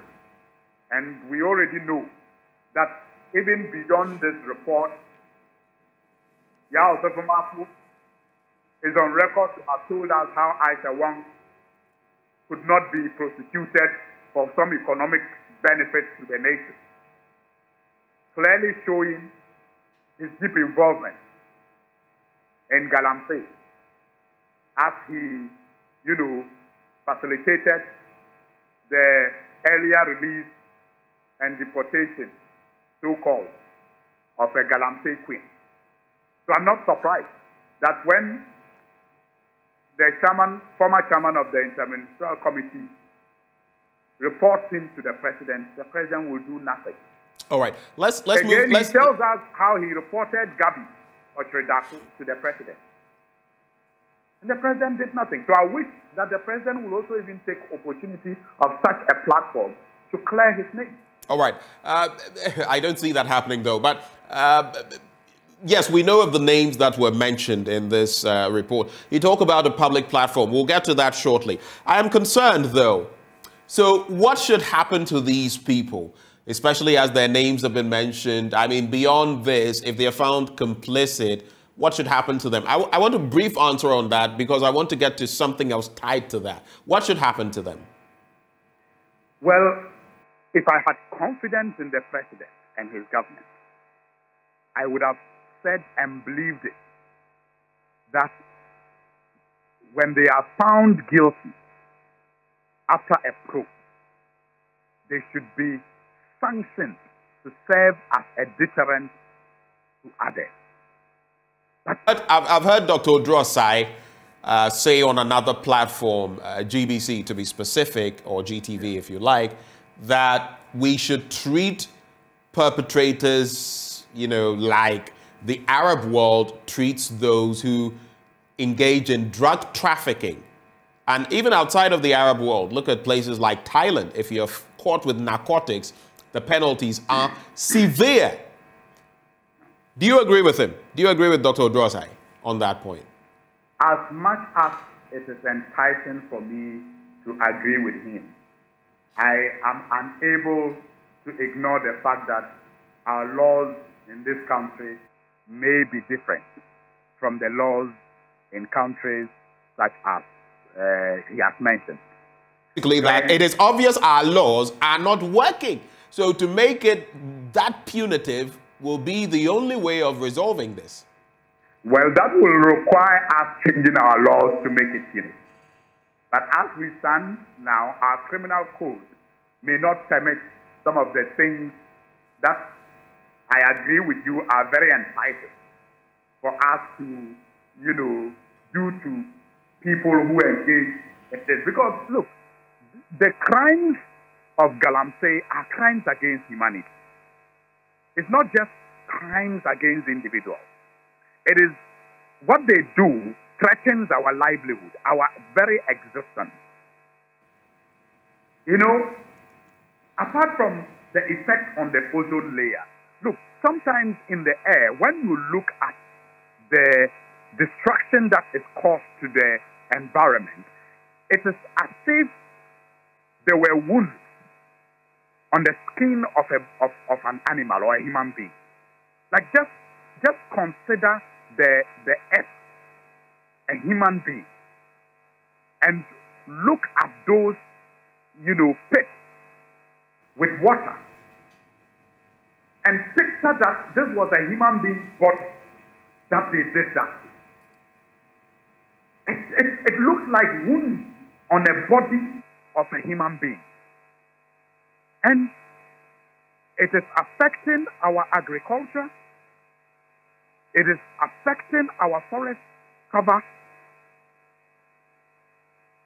And we know the benefits that people, especially who live around this forest, reserve, get from the forest reserve to sustain life. So it is inexcusable. And yes, it is enticing to want to, put people who are engaged in this to the stake. But I'm saying that we live in a country with laws. And if the laws don't permit that, I will be the last person to advocate against what... Tweak our laws. Should we tweak our laws to reflect that? If it becomes necessary, yes, I will be... Are you saying if it becomes necessary or it has become necessary? Which one? Yes, I think that, I would like us to deal with the issue one after the other. If we put too much in the basket, we will miss... No, but I feel this is a clear point. We're going to deal with the issue per the law. But I'm saying, someone else is saying we need something beyond the law. We've tried the law has simply not worked. And I'm asking you, I'm putting that question to you. Do you agree with him that then we need to do something about our laws to make them excruciatingly painful for anybody to engage in illegal mining? Should we do that? Then I would want us to do that. But first of all, I want us to focus on using the existing laws, if it is possible, to punish the culprits now. Because you see, if you read the report, it is not as if our laws are not even, that punitive. It is just because sometimes even the courts seem to be corrupted. And so people who are taken to the court either end up getting away, getting relief, or given the list of the sentences. So, for example, if a crime attracts like 10 years imprisonment, we have heard of situations where the judges don't go for the maximum. Yes, but so they go for the minimum. I think knowing what I do about the law, I think we ought to approach that issue cautiously, because wherever there's no, hold on. Whatever you're saying, there's always a minimum. There's always a range that is available to any judge. And the judge can decide to give the minimum or the maximum based on what he or she determines from the case. So to say that maybe they don't give the maximum and so they are in error, to castigate the courts for that. No, I'm not saying they are in error. I'm simply asking why. Because some people have suggested that there may be corrupt reasons why they will not go for the maximum. Okay, I think we've you know, tarried enough on that point. I want you to address this very quickly for me.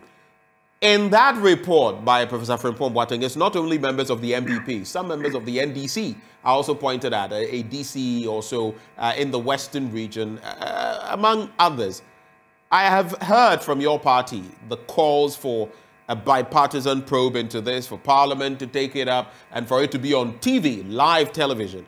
I've heard of calls for the OSP to investigate the matter.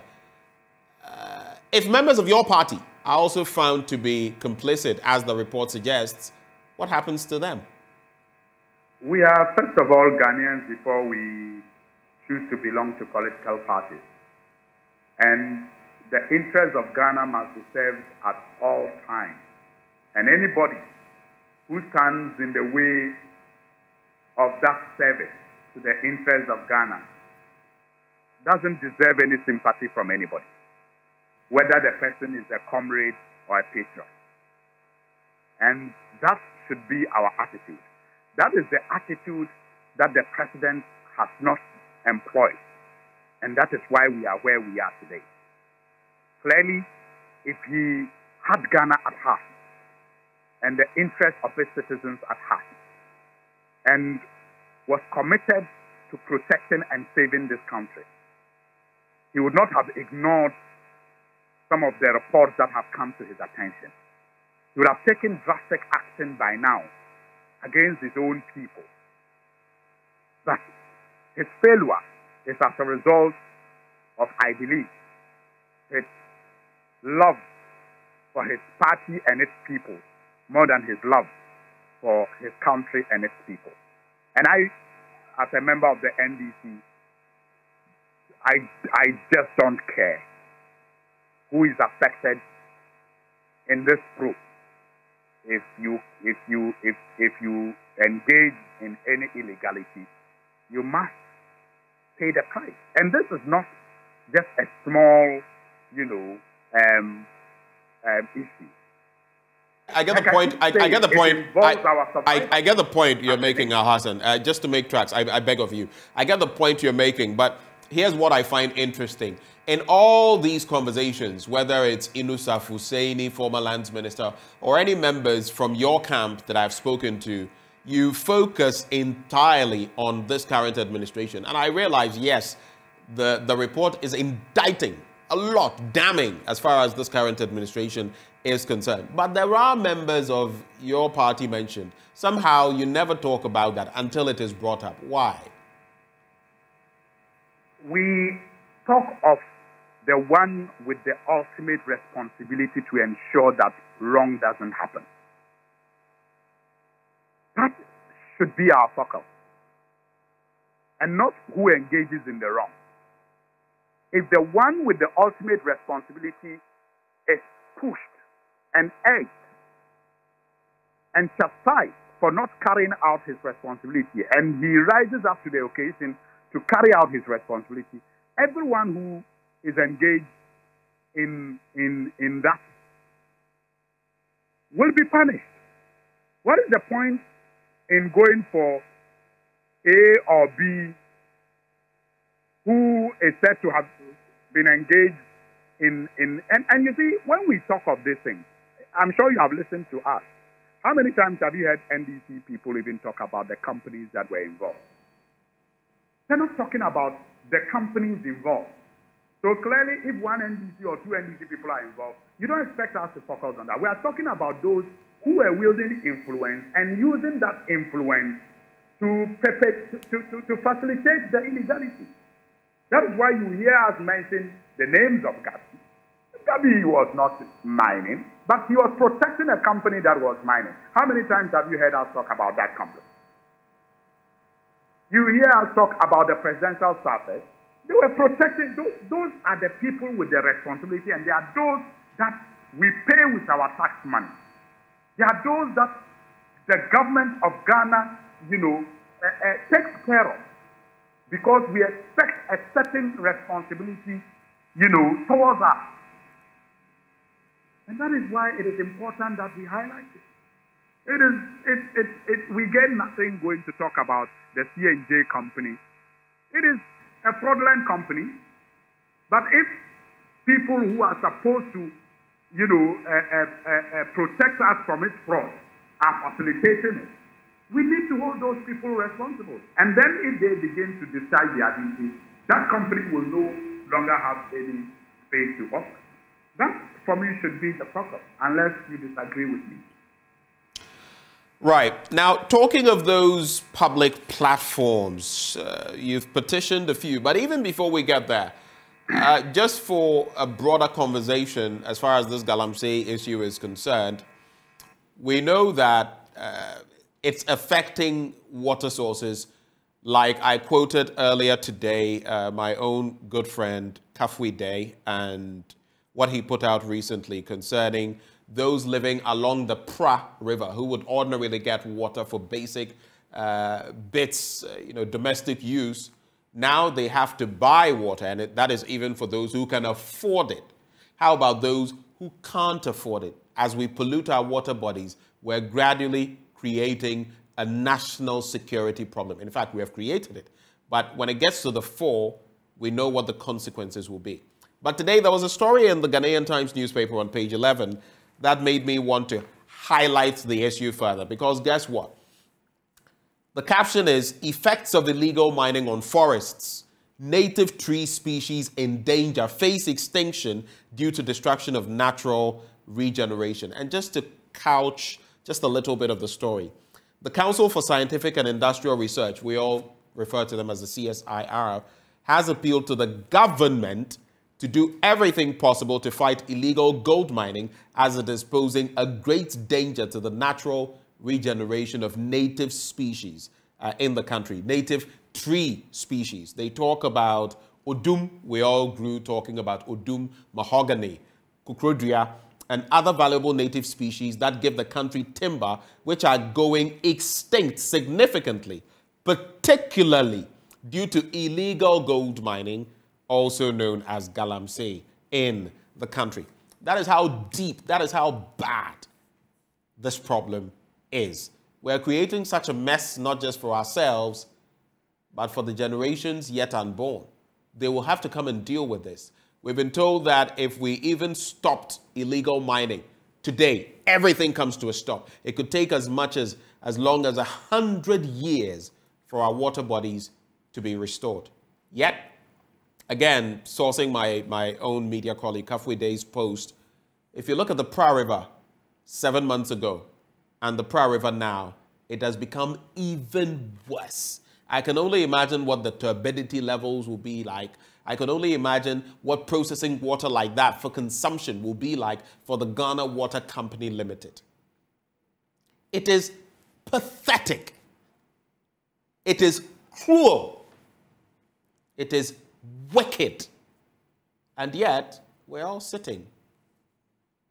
Some of us are doing our bit, the CSOs, the media, but government. In fact, I am not surprised. Later, when I come back to you, Alhassan Suini, I'll put this bit to you, because Charles Bissu, who himself was mired in one of those exposés and moved away from being the secretary to the Interministerial Committee on Illegal Mining, told my colleague Evans Mensah that when the president said he would put his presidency on the line, it was a figure of speech, a mere figure of speech. It was English, basically. Let me bring in, Alhassan Suini, just hold for me. Let me bring in Erastus Asare Donko. He is a journalist with the Multimedia Group, and he has been following a lot of these Galamsey-related stories. Erastus, good morning to you. Thank you so much for joining us on the AM show. Hello? Erastus, please unmute for me. Good morning, and thanks for having me. It's always a pleasure, Erastus. And let me just let you know that a lot of the guests we've been speaking to, from Dr. Arthur Kennedy to others, have been lauding your work on Galamsey. You may not have heard, and so I'm seizing this opportunity to let you know that they have been very filled with applause, basically, for the work you've done so far on the back of Galamsey. But Erastus, so I was just mentioning that the Pra River seems to be even more polluted this year than it was last year. So far, in the rounds that you've made since the last time you brought bottles here of different water bodies, what have you noticed in your rounds as far as Galamsey is concerned? So, very well, and thanks for the compliments. You are speaking of the Pra River more polluted than before. I've been trying to do a follow-up to my documentary. And this time I'm focusing on the health effects and the health impact on people living in these communities. And yes, we've been to Ankobra. If you remember, I've done a piece when the Deputy Lands Minister tried to paint a picture, a false picture, that indeed the Ankobra is clean at the estuary. We went on the Ankobra.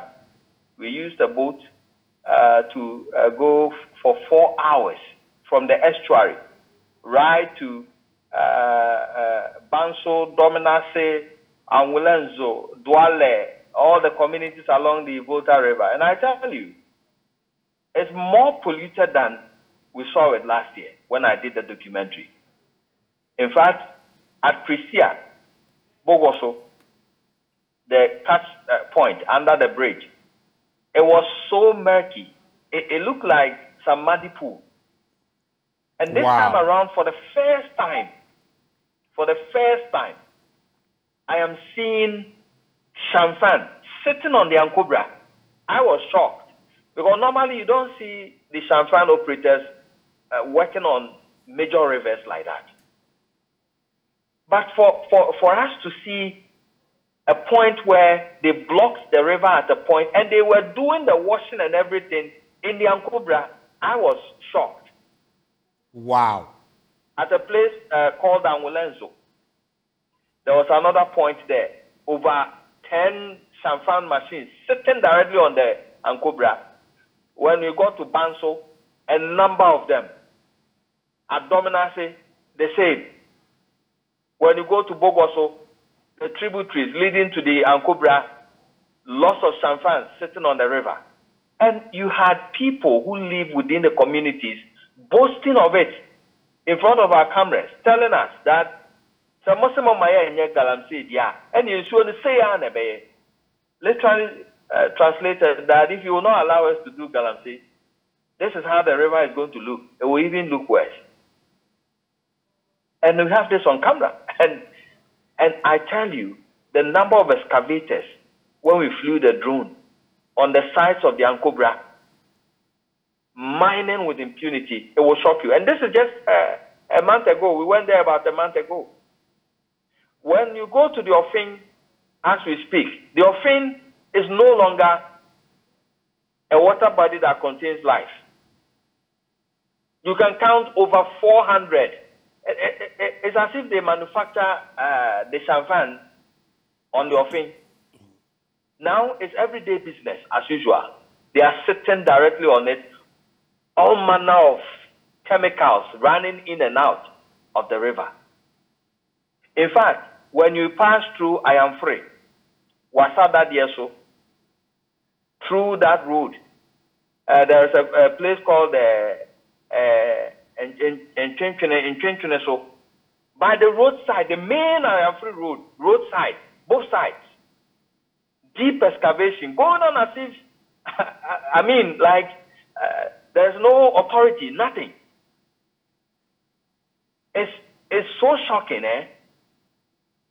And when the president talks about the forests have been barricaded and nobody is mining in the forest, I can show you evidence that as we speak, the Odahon forest, the Pamprama forest, there are people in there mining. There are people in there. There are people in there mining as of how long ago? That you can confirm. Oh, as I speak to you right now. If you go there, ask the locals, they will tell you there are people mining in the forest as we speak.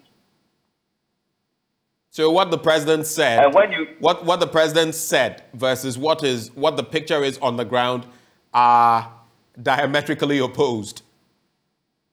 I don't know why the president said what he said. If it was based on intelligence, then that intelligence, excuse my language, fooled the president. Because there are people in the forest mining as we speak.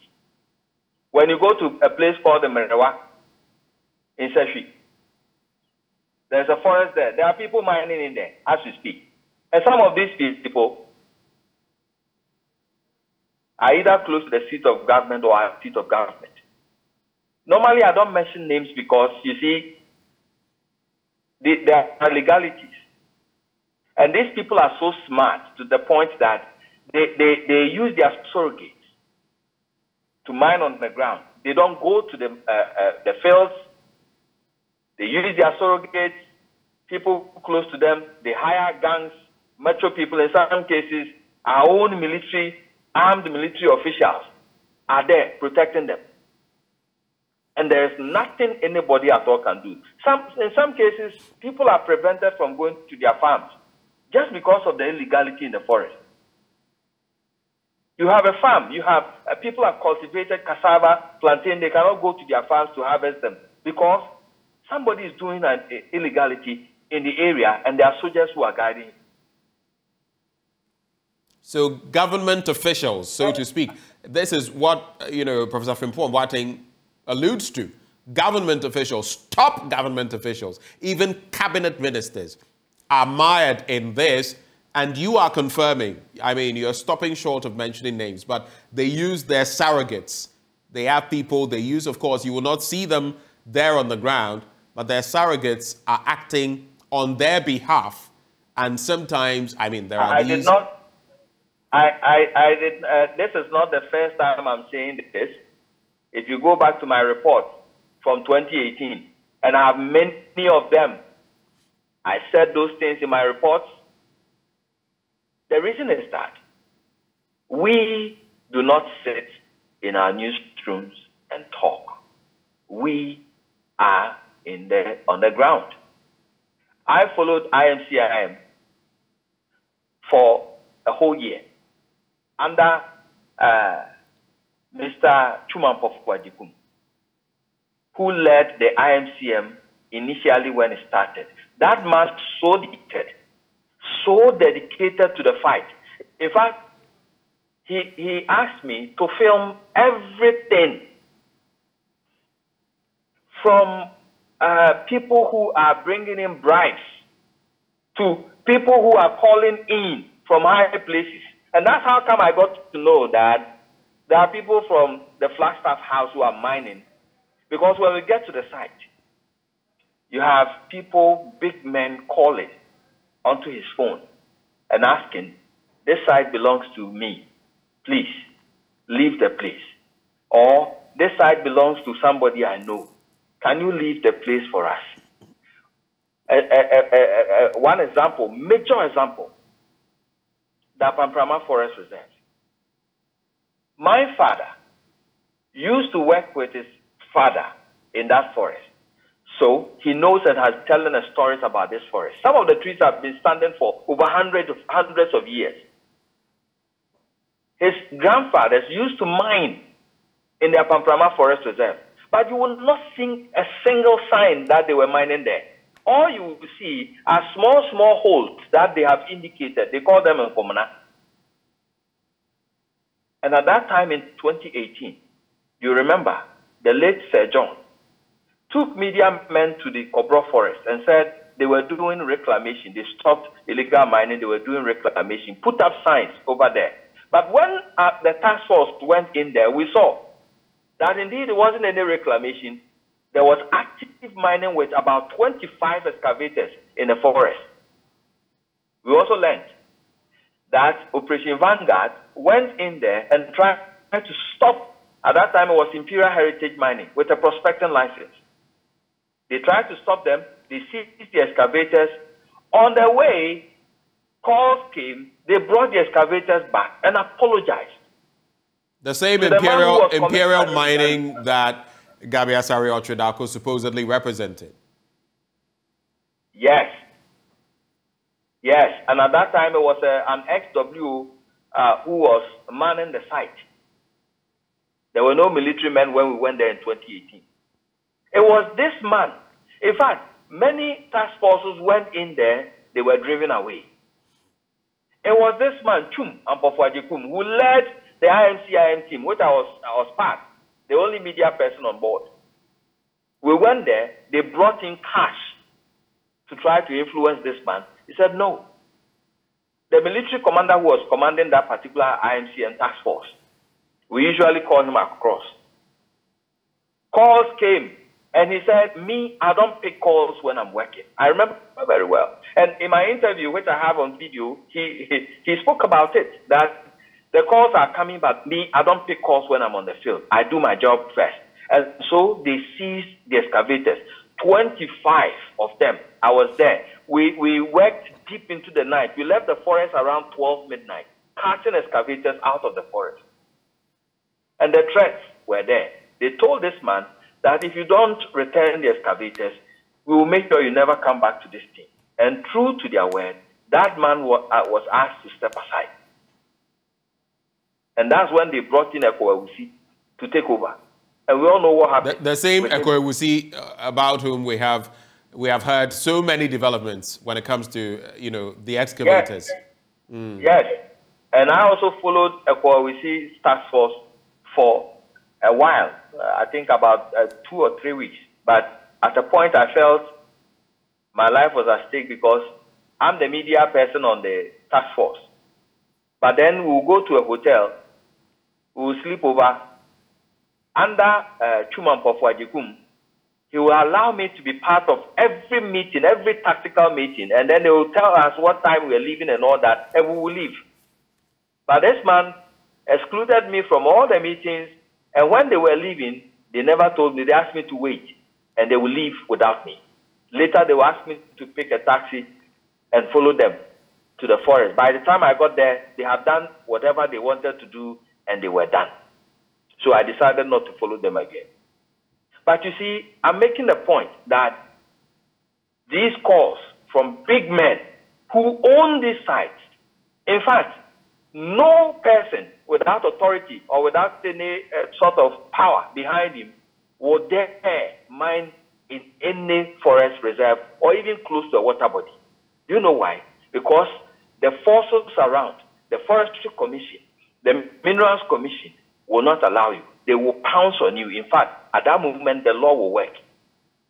But if you find active mining in any forest reserve, water body, what we found out was that there was a big man behind it. And so when a task force like ours went in there, they will call and they will tell you, please leave the place. This is my concession. I know somebody who owns this concession. Please leave the place. I have said it in my report from 2018, 2021, down to today. I always say it. So I don't know what the authorities want to see. It's not that we cannot fight this menace. We can, but nobody wants to fight it because somebody is benefiting one way or the other. Before you take leave of us, I want you to share with us, we've spoken about the water bodies and the devastation, and I got goosebumps listening to you and the picture you paint from the pra to everywhere else that you've made mention of. Our forefathers, people have said, our forefathers mined, but they did it in such a careful way. Like you said, your grandfather, then to your father. But today we're destroying everything, and only God knows what we will bequeath to posterity. But that story I referenced in the Ghanaian Times, native tree species in danger, the likes of Odum, mahogany, Kokorodua. For you, as far as the trees, let's focus on the trees are concerned, what has the level of devastation been like before you take leave of us, Erastus? I saw something at in the Apamprama Forest Reserve that I kept talking about it in my reports. Trees felled with reckless abandon. And they did not even harvest the trees. They dumped them in the pits and they pour latrite on them. They pour what on them? They don't even harvest them. Latrite. Right. F. And you see, these are, I don't know much about these trees, but you could clearly see that every tree is a tree. And because they are perpetrating an illegality, normally the Forestry Commission should have counted the trees and then cost them, value them, and then you pay for the trees and all that. Then they take them out. But they didn't. Many of the trees were left as they are. And so the place is just cleared and nothing. And so when I hear about people say we are planting trees, I was telling somebody, where do we really need the trees are those areas. So if we are clearing 400 trees within a month, and then we say we are reforesting, what are we doing? And let me say something about the levels of chemicals in the rivers we are polluting. In fact, my colleague J.D. Pales did some testing of the Ankobra. We ourselves, we are doing some testing, but they are not ready yet. But he did some testing, and the results were shocking.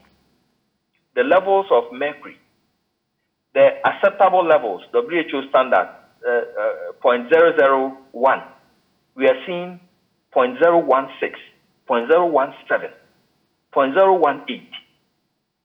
At the appropriate time, I will show you the data.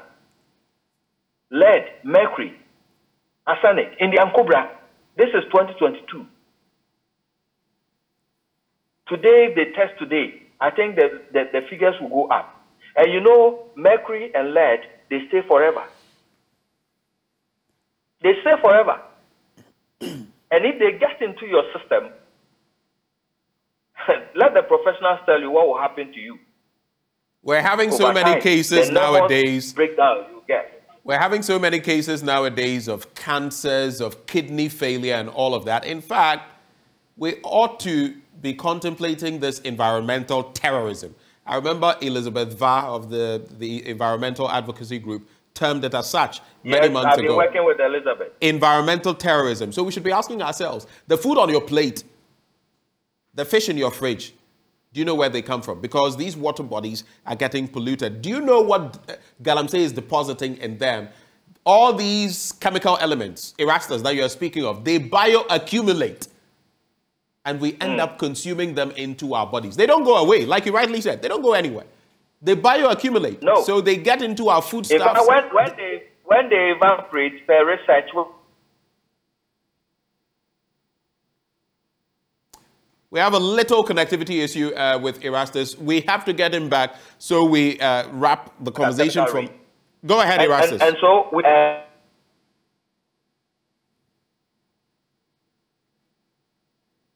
Erastus, are you there? And so, yes, I'm here. Go ahead. So I will say finally that, yes, Professor Frimpong Boateng has mentioned names. I am not mentioning names because those calls that came did not come on my phone. They came on Mr. Chum Ampofo Ajekum's phone. You did not get to see. You did not get to see who was calling. No, I get to see. Because I'm privileged to see it, but I cannot mention names because they did not come to my phone, and I don't have the evidence. The evidence will be with him. But this is real. People in higher places controlling remotely what is going on the field. Illegal mining. And that's why this fight will never be won. In fact, the fight should start from the seat of government. Just quickly, you're whetting my appetite. I have to let go of you. I'll do this in just a few seconds. People very high up, what people are we talking about? At the ministerial level, members of parliament, who are we talking about? And just to cap off the conversation with you, you've been out there, like you mentioned, when the IMCIM was working. You were out there with them.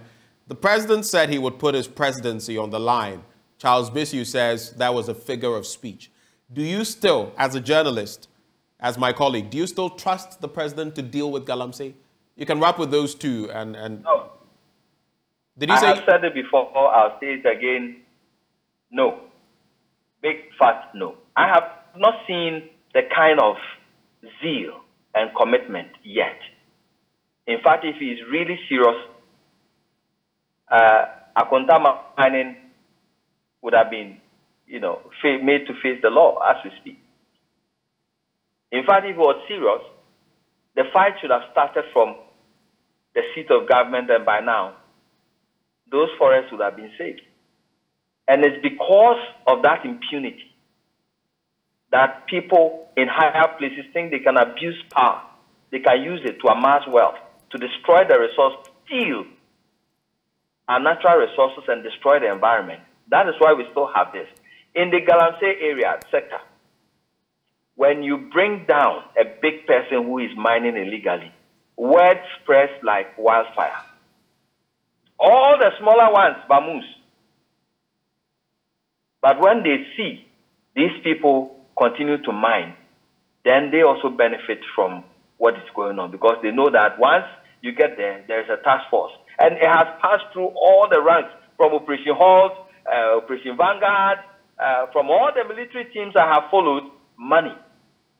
When we went to Ankwaso in 2018, Ankwaso Forest, there was a gentleman in there. I got to know that he was a former driver of John Boadu. He was felling trees in the forest and perpetrating an illegality and being protected by 2 policemen and a patrol vehicle. That man brought in 40,000 Ghana cedis to the task force that they should use it to buy cocoa. I filmed it. Maybe that's the reason why they didn't want me to follow them again. Wait, he brought 40,000 cedis to them to buy cocoa porridge? Oh, it's part of my reports. It's already out there. It's on YouTube. Wow. You see him saying it with the money in front of him, that he wants them to use it to buy cocoa. And so when you have such amounts being bandied around, and in fact, people, those cabals that are in the illegal mining fight, they are rich and they are ready to spend money. I was asking you. I was asking you. Those names you mentioned. Of course, you've not mentioned any names, but were we talking about the calls you saw coming through? Who were these? Ministers, members of parliament, DCEs? I mean, just give us a fair idea.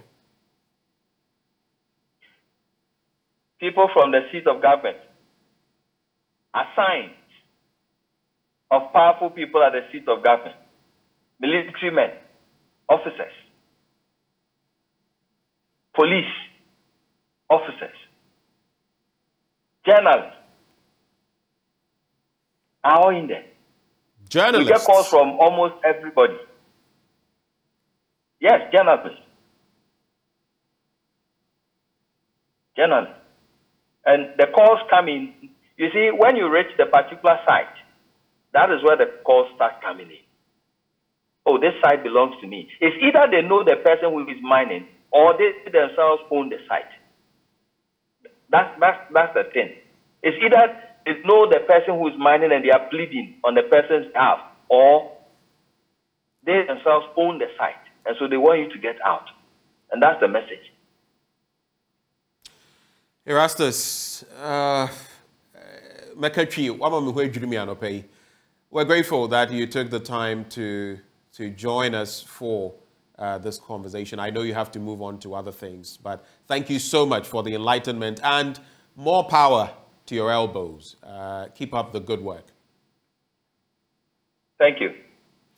Erastus Asaridonko is my colleague, and here at the Multimedia Group, you would find him usually reporting for Love FM. Let's go back to Al-Hassan Sweeney, Member of Parliament for Tamale North. You've been listening in to the conversation and you've heard everything that has been said. Thankfully, you join us via Zoom now. How problematic do you find it where we find ourselves? The very powers that be at the top have their hands, their feet, they are up to their eyebrows in Galamsey. And this is not Professor Frimpong Boateng for someone to say it is politics. This is my colleague journalist saying it. In fact, he points even to journalists in the system who are also involved. But the police are involved, the military is involved. Part of that report by Professor Frimpong Boateng even mentions that Captain Mahama, then now Major Mahama, posthumously given that title, was killed in Denchambwase because of his protection of a concession. That is what Prof says. How can we deal with this? How? I mean, the tentacles are so deep, there's nothing you can do, is there? Then let me join many others to commend the Rastas for the fantastic job that he has been doing on this Galamsey. I am one of his avid followers because I see that he's one of the, journalists that have dedicated himself to uncovering all the wrongs associated with, the so-called fight against Galamsey. And he deserves commendation. I'm surprised that he's not gotten a national award yet for the work that he's been doing on Galamsey. And I want to, like you also indicated, wish him well and hope that he uncovers more, but he must stay safe. When he paints the picture the way he has, you are tempted to think and agree with him that this fight will never be won. But I wish I could say this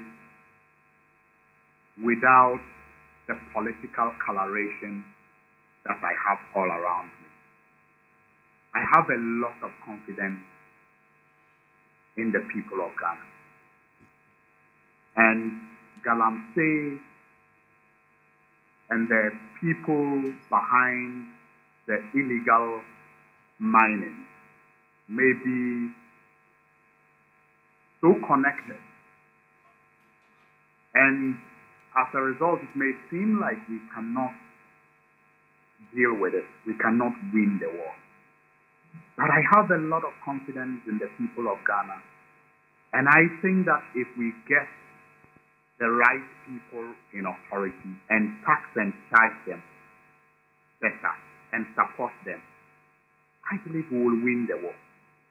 I don't think it is impossible to win. We all sometimes hear of the threat, but somehow we still sometimes think it is remote. It is removed from our reality. So, for example, you hear people say that we may be importing water. In fact, the last time, I think it was the former Minister of Land, John Amewu, who made reference to that research report that said by 2030, Ghana was going to have to import drinking water. Others have even come back to say we have already started importing drinking water into this country as a result of the devastation caused by Galamsey. You've heard from the Ghana Water Company, sometimes unable to, treat water that is available to them. It's not like the water is not available, but they just can't treat it because it's so muddy that it poses a threat to their machines.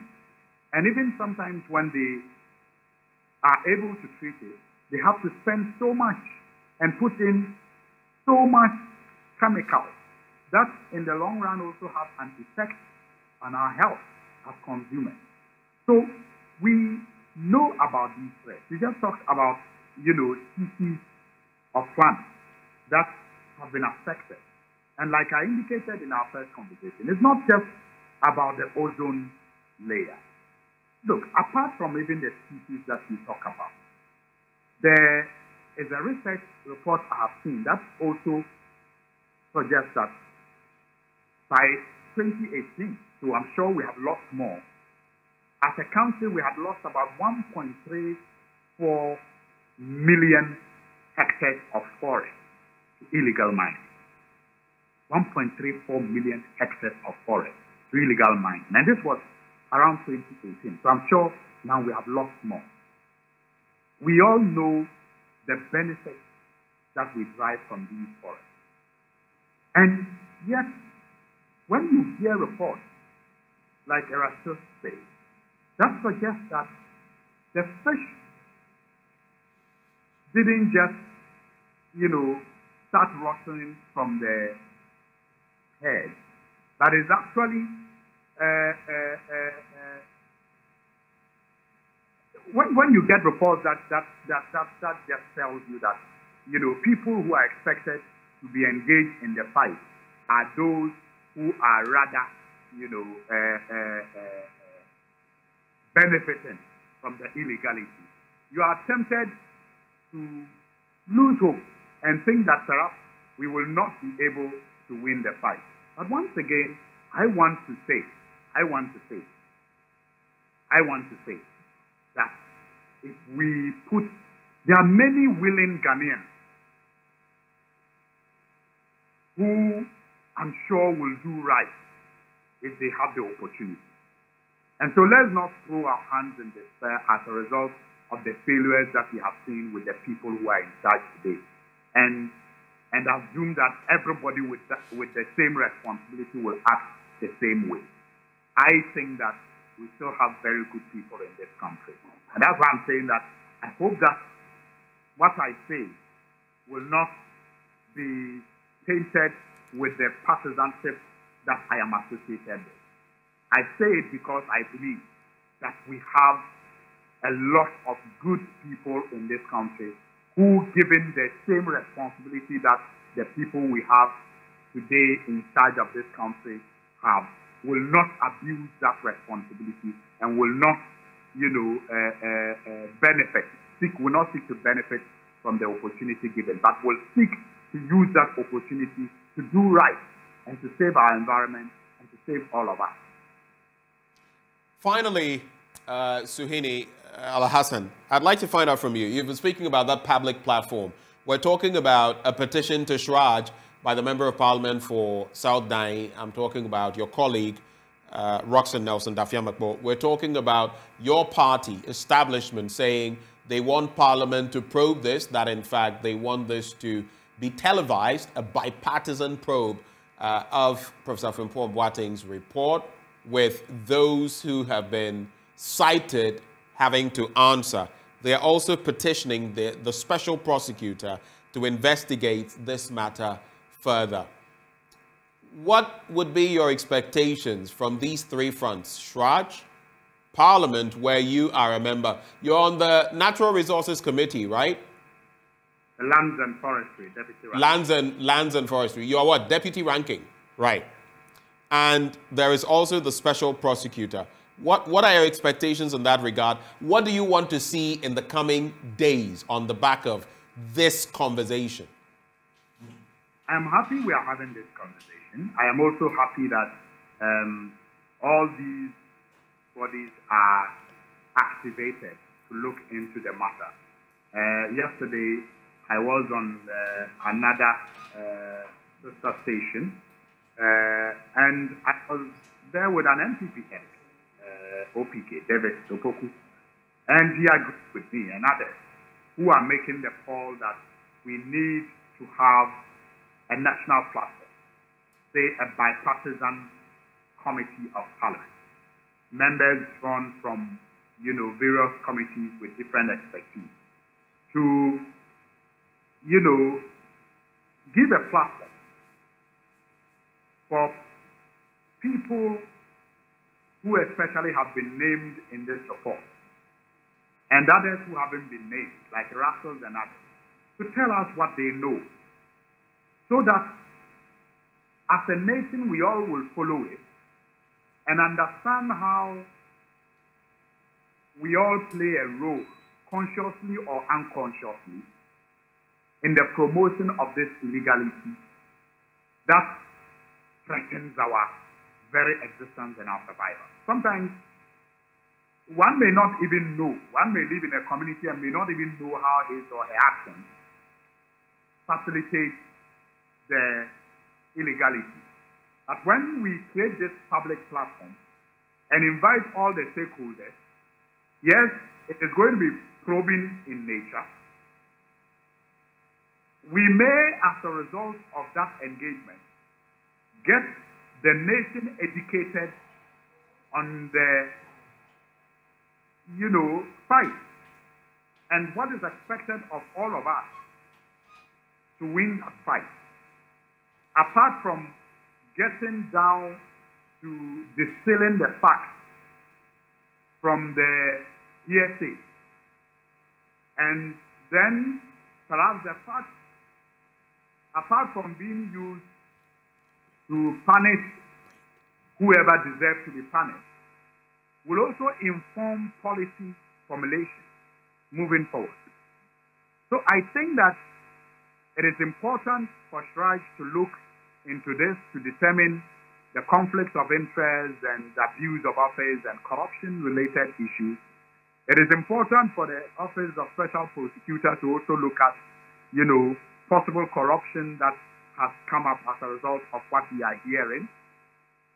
And Parliament should also be interested in, a bipartisan probe into the issues that have been raised. It is the only way that we can get the whole nation to understand the role each of us has to play in formulating new ways of dealing with this. I have said, for example, many times, and recently I was excited to find it,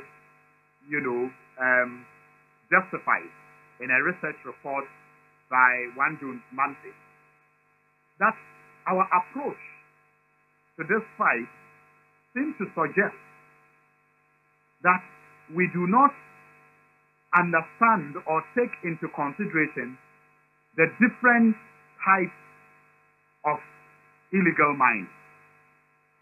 We seem to approach it as if it was a uniform operation. And so a uniform task force can deal with all the layers. For example, in my view, the way you deal with alluvial mining, which is illegal, should not be the same way you deal with the underground mine, which sometimes involves people going into old pits to bring out ore for processing. And that is another discussion. At some mining sites, you have all the processes taking place at the same site. So you will have the mining, you will have the processing, and then you will have the refining. All the three processes taking place at one site. Other situations, they are not cohabited. So you will have only mining taking place at a concession, and the processing taking place at another place, or the refining taking place at another place. You need different approach to dealing with these different practices. Okay. And again, if you could make that your final comment, Al-Hassan, yes, time is not my friend. I'll be grateful. There's this proposal also that perhaps we need to begin to look at introducing and regulating medium-scale mines. Because as a country, we only have the two extremes, small scale and large scale.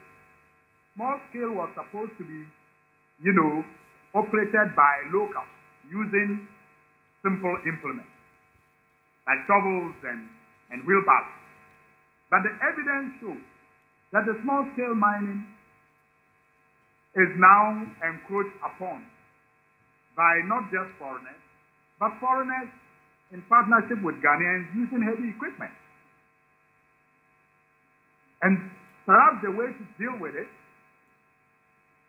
because we have seen that with large-scale mining, we are able to regulate and control it better. So, is it time for us to begin to think of introducing a medium-scale mining concept, where perhaps Ghanaians can partner with foreigners and be regulated just the same way the large-scale mines are regulated? Right. That's a question. I mean, these are all discussions that can come up when we have this platform that I speak of. Okay. That will unearth the facts from the hearsay, and the facts used to punish those who have to be punished, and the facts used to inform policy formulation moving forward. Alassane Suni, we're grateful for your time. Before we wrap on this conversation, in fact, as we wrap the conversation, we had Erastus Asare Donko, who actually is a journalist with the Multimedia Group. He has been doing the rounds, even risking life and limb to bring us some of the footage we see. And he painted quite a picture for us. We also had Alassane Suni, Member of Parliament for Tamale North. But as we cap off this conversation, I want you to watch again what President Akufo-Addo said in 2017. This is what he said. That the activities that they're involved in are jeopardizing the very survival of our nation. I took the decision that that would be a betrayal of the trust that the Ghanaian people put in me on the 7th of January this year.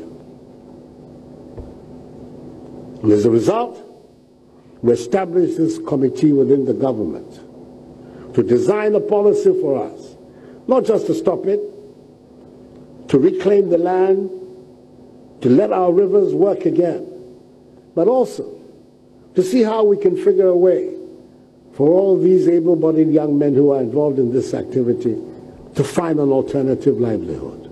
So it's a package. It's a package that we have designed to try and bring this menace to a conclusion. I've said it in the cabinet, and perhaps this is the first time I'll be saying it in public. I am prepared to put my presidency on the line on this matter.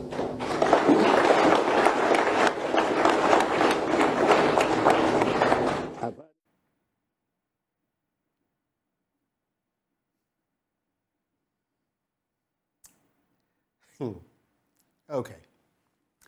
That was President Akufo-Addo, and the pause was intentional for effect, if you're watching me this morning.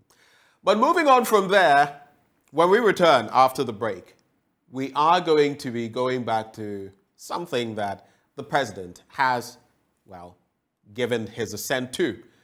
News reaching us is that President Akufo-Addo has nominated Justice Gertrude Araba Esaba Tokonu, a member of the Supreme Court, as the new Chief Justice after Justice Enin Yeboah steps aside as he officially hits retirement.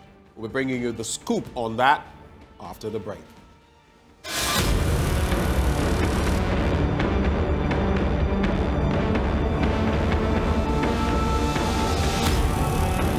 Alassane Suni, we're grateful for your time. Before we wrap on this conversation, in fact, as we wrap the conversation, we had Erastus Asare Donko, who actually is a journalist with the Multimedia Group. He has been doing the rounds, even risking life and limb to bring us some of the footage we see. And he painted quite a picture for us.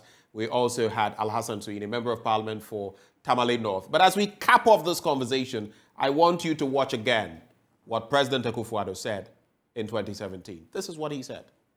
That the activities that they're involved in are jeopardizing the very survival of our nation. I took the decision that that would be a betrayal of the trust that the Ghanaian people put in me on the 7th of January this year. And as a result, we established this committee within the government to design a policy for us, not just to stop it, to reclaim the land, to let our rivers work again, but also to see how we can figure a way for all these able-bodied young men who are involved in this activity to find an alternative livelihood. So it's a package. It's a package that we have designed to try and bring this menace to a conclusion. I've said it in the cabinet, and perhaps this is the first time I'll be saying it in public. I am prepared to put my presidency on the line on this matter.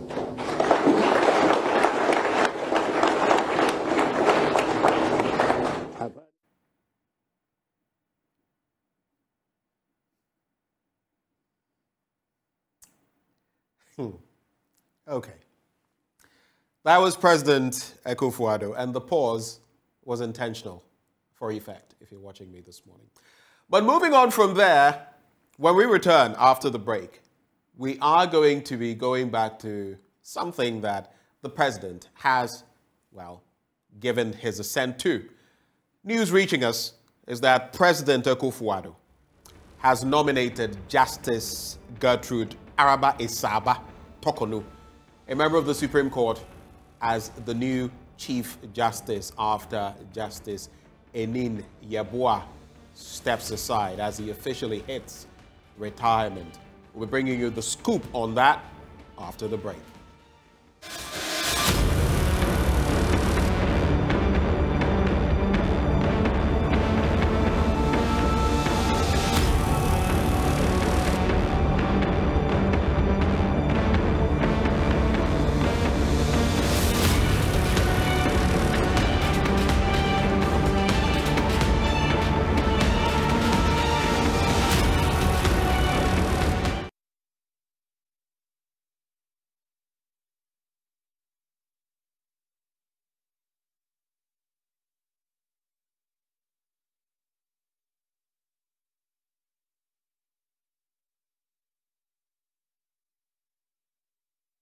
Well, as Justice Enin Yeboah, we've known him fondly in some circles, gets ready to step aside. We have, of course, another person standing in the wings. There always must be a continuation of the process. And as far as the bench is concerned, whose name has been penciled? Well, at a point, we saw a certain Yoni Kulendi's name. He, of course, having worked extensively at the bar, and he was nominated. He passed through, sailed through the parliamentary process, becoming a member of the bench at the apex court, the Supreme Court.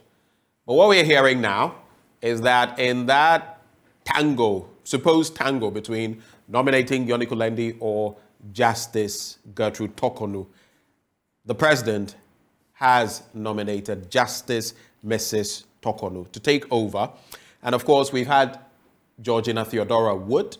We've had Sophia Kufu. She will be the third, if she passes the test, to become Chief Justice of the Republic. Third woman to be the Chief Justice. Well, joining me in the studio, I have my colleague Joseph Akable, our court correspondent as well, joining me here for a conversation. Hello, Ben. Good to have you. Always good to There's be something here. I wanted to say. It's mischievous. I will not say it. I'll save it for after this conversation. You know, on a more serious note, we are very serious with our work, but sometimes, apart from the work, we are not so serious. Joseph Akable, so walk us through what has been happening. I mean, I'm sure you've seen the banter on social media and a lot of talk. Is it going to be Yoni Kulendi? Is it going to be Justice Tokonu? Now we can positively say, right? Give us that release from Mr. President. So it's actually a letter that was written by the president to the chairperson of the Council of State, right. And it's titled Appointment of New Chief Justice of the Republic. And it says, I hope this finds you in good health and spirits. Chief Justice Kwesi Enin Yeboah is due to retire from the bench on 24th May 2023. That is his 70th birthday. In order to avoid a vacuum and ensure that a new Chief Justice is immediately in office after his retirement, I have decided to begin the process of appointment now. Article 1441 of the Constitution, which governs the appointment of a Chief Justice, requires that I first consult with the Council of State before seeking approval of Parliament. Consequently, I am nominating Justice Gertrude Araba Esaba Tokonu, a member of the Supreme Court, as the new Chief Justice. I hereby enclose a copy of a curriculum vitae for your attention. I'm fully satisfied that Justice Tokonu, who has been on the Supreme Court for the last 4 years and has been a member of the judiciary for the last 19 years, is duly qualified and eminently fit to discharge the functions of Chief Justice. I will be grateful for the Council's expeditious action on Justice Gertrude Tokonu's nomination so that Parliament may be at liberty to consider it as early as possible during its current session, such that a new Chief Justice will be ready to be sworn into office upon the retirement of Chief Justice Kwesi Eninyabwa, and is signed by Nana Dankwa Akufo-Addo, President of the Republic. Of course, it is on the back of the fact that he doesn't want a vacuum to be created, because within a month, Justice Eninyabwa will exit per the law. Yes. And someone must take over, so there is no break in, the leadership. But what do we know about Gertrude Tokonu? As students of the law, these are names you hear all the time. What do we know about her in terms of her career progression? What has she been doing all this while? So basically a lawyer her entire life, called to the bar in 1986. She was born on September 11, 1962. So later did you say 1986? Yes, she has been a lawyer since 1986. That's close to when I was born.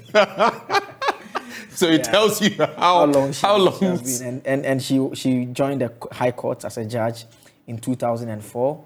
Then in 2012, she was appointed to the Court of Appeal. Then in 2019, she joined the Supreme Court. She's from Winneba. In 2011, she graduated from the Golden State University, USA, with an LLM in intellectual property law. And so far, she has participated in a number of cases that we'll be discussing shortly. Okay, so her legal reasoning, because each of these judges, they have a sort of paper trail. You would usually tell on issues like this is where they lean. This is how they deliver decisions on them. What has hers been like, Justice Tokonu? And maybe tell us about some notable cases she has superintended over. So the cases, like you rightly indicated, give us a sense of how she reasons generally on some of the key issues that have come up. And I'll touch on a number of the cases. One is Michael Ankoman Imfa versus James Gyakye, any Attorney General. It's the case in which the Supreme Court, by a majority 5-2 decision, restrained a member of Parliament from holding himself as such. She was part of this particular panel, and she was joined by her colleagues, Justice Yoni Kulendi, who actually authored the lead opinion, and Justice Dotie Mariam Owusu and Justice Professor Henrietta Mensah-Bonsu, to come to the conclusion that Gyakye should be restrained. Remember that the other two dissenting was Justice Doji and Nena Megacha. The principle the court effectively upheld in that case was the issue of constitutional supremacy, that the Constitution is the supreme law of the land and that rule of law is important to be upheld and non-negotiable.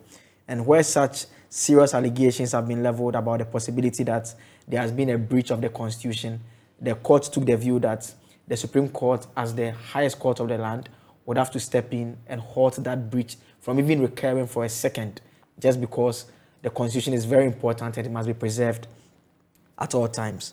Another notable case that she was part of the panel is the case of Association of Finance Houses versus the Bank of Ghana. This case had to do with some directives that had been issued by the Bank of Ghana to the finance houses. Now, the finance houses took the view that this was a matter that, in terms of the Article 11 procedure, should have gone to Parliament, and that it's not the case that the BOG can just sit at its head office and issue such directives and expect that it will have the force of law against the finance houses. The Supreme Court disagreed with that argument and took the view that in terms of that particular regulations that were issued, because they were in the nature of administrative nature and not legislative, it meant that it did not have to go to Parliament. And so in that particular instance, again, we saw the court look at the issue of separation of powers, the issue about the importance of delegated powers and how such delegated powers are extended and to which extent limits should be placed on it. Interestingly, that particular decision was also authored by Justice Yoni Kulendi, but Justice Gertrude Tokonu was part of the 7 that unanimously ruled that this should be the position of the law. The final one I'll touch on has to do with the election petition, the 2021. She was part of the 7-member panel that heard the petition and unanimously dismissed the case of John Dramani Mahama. You recall, in terms of those who, because a lot of you don't tend to see the judges up front, she's the judge who had a banter with Chachu Chikata and said that I used to eat kenke in your house as well. And so does that raise any issue about us? Yeah. The last time I saw her was at an event I was moderating at the Accra International Conference Center, and it was interesting. This was sometime last year. It was a very interesting bit there. But anyway, let's. Yeah. So I mean that is it by way of the cases. I mean, when she was vetted as a Supreme Court nominee and she appeared before Parliament's Appointments Committee. I mean, just a quick point on the cases though. When she was at the Court of Appeal, she handled a good number of the ANAS cases. You remember the cases that the judges who were caught up in the judicial corruption scandal, they filed a series of cases against the Judicial Committee. She was the special judge who was tasked to sit as an additional High Court judge to deal with those matters. And even at a point, Justice Paul Wutaderi's legal team had wanted her removed because they raised issues of bias, among others. I remember that. But she dealt with a number of those cases. And so when she appeared before the vetting panel, the Appointments Committee, the issue of dressing and how lawyers and judges dress came up during the vetting. And she had reason to make the point. I left her alone. She doesn't even mind if they have to wear African print. and I found that really interesting because, you know, sometime, was it late last year or early this year, we had Sufaya Kufu wade into that. You remember, the Chief Justice, there was this event, the Chief Justice was there, and Sufaya Kufu, and they both seemed to reason along certain lines when it comes to that. I think I would lean towards what Justice Tokonu. And now that she's going to become Chief Justice, you know, these are exciting times. They could mark a real paradigm shift in terms of some of these little bits, maybe not so little when it comes to our justicial system and even how we dress. In Kenya, I remember there was this person, I think it was a judge issue, and he had locks. Yes, I remember. He had locks. I've forgotten the full details of that story, but I found that really interesting. I don't see that happening now, but the way things are. I think generally the profession, like it's said over and over again, very conservative. But I mean, as to what type of task she has ahead and what type of CJ she's supposed to be, we know that she's going to come into office once everything goes through at a time where the judiciary has in recent times come under very serious attack, particularly from the opposition NDC. I mean, we heard NDC presidential candidate 2020, John Mahama, say that the next Chief Justice must restore the battered image of the judiciary. So, I mean, there's a section of Ghanaians who generally feel that the courts have not been fair to their cause for a while now. As to whether that is a legitimate concern or not, it's nonetheless a reality that people that have that perception. And so that is one area that you have to, beyond modernizing and making the judicial system a bit more liberal than it should be, she would have to again address the issue of perception as well. And I mean, the makeup of the court currently will also be quite, interesting because, we know that you don't have to be the senior most to be appointed the Chief Justice. And obviously, she's not the senior most. There are others who are senior to her, like Justice Jones Doche, even though he will be exiting just in June. There is also Paul Bafo-Boni, who has also been at the Supreme Court since 2015. There's Gabriel Pamine as well. Justice Bafo-Boni was appointed the Akufo era. Then you have Gabriel Pamine, who was appointed in 2015 as well. And so, she would have to, just like Georgina Wood, be CJ over individuals who some are her seniors on the bench. Right. And that's the interesting bit about the bench, especially at the Apex Court. But we'll see how that plays out. Very different system we operate compared to what the United States, for example, operates, where sometimes it even comes down to a vote on some of these offices. But just to end on an interesting note, we had never had a female Chief Justice. And then in 2007, we got that with Georgina Theodora Wood. And now we have 3. So within a spate of 16 years, we're having our 3rd one. What took us almost 60 years plus, we've just gone, that quickly around it, yeah? That's good news. Good news, most definitely. And of course, we cannot take away, what's her name? I forgot. In Parliament, the first female... Justice Bafo-Addo. Yes. Yes. Former Supreme Court. That was also a good one. Also a big one, yeah. Yeah, that was a good one. So, but I think we've not gone that back there again. Like no, we've not. We've done something different by having someone from the opposition become that's a fair point. So that's the difference. That's the difference in this. Joseph Akable. Just a quick one on the age. The age is very interesting because you remember when Justice Georgina Wood took over, she lasted males. To Akufo-Addo when he was replaced. we seem to be heading towards that direction now because she's just 61 and she would have to retire at 70. All other things being equal. She has a long time of moving in between administrations like we saw under Georgina. Yeah. And I feel that longevity usually works. That's my take the opposition party. The longevity usually works. The opposition party will not necessarily be happy. And a colleague was drawing my attention that, since the last time the NDC appointed a chief justice was under Rawlings. Yeah. Right. It's been, because the age dynamics, like you rightly mentioned, Theodora Wood, and it extended over that period. So this is another one that will extend likely over 2 terms. And even with the 2 terms. Yes. Because if you look at it now, 9 years left on her leadership clock, and we're in 2023. That takes us all the way to 2032. Yeah. Right? Yes. By which time we would have had the 2024 election, yes, 2028 election, 2032 election. So it will actually end in another electoral cycle. Yes, and even in terms of how the Supreme Court itself will look. I mean, once the Chief Justice exits in May, Justice Doche exits in June, it will mean that with the exception of Paul Bafo-Boni was appointed by John Ajikun Kufuor and Gabriel Poman was appointed by John Mahama, all other judges at the Supreme Court, 14 of them, all appointed by President Akufo-Addo. Actually, that's an important point you make. Yep. I think Yoni was the latest one from that, even that batch. Apart from the Yoni batch. No, the new, there are the new ones, just a few. Just a few. They all form part of this 14. So it is, the court is looking very different and very young, if I can put it that way, as well. The president has he's left his mark on the court, hasn't he? Definitely. Joseph Akable, our court correspondent, joining me in the studio as we contemplate these matters. Well, still to come on the AM show, we're heading to the Bono East region to check on malfunctioning traffic lights and how it's affecting road users there. My colleague Anas Sabit now reports. Anas, walk us through what is happening in the Bono East region.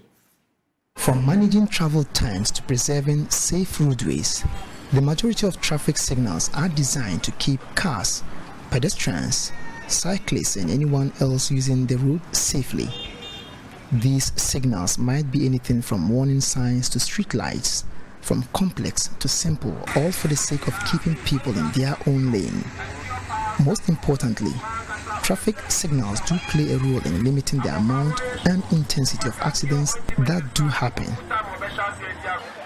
Here in the Techima municipality, nearly half of the traffic lights installed across the area are non-functional for years, and even though non-functioning traffic lights are estimated to be a major cause of road accidents and traffic congestion in different parts of the central business district, barely nothing is being done to tackle this worrying development.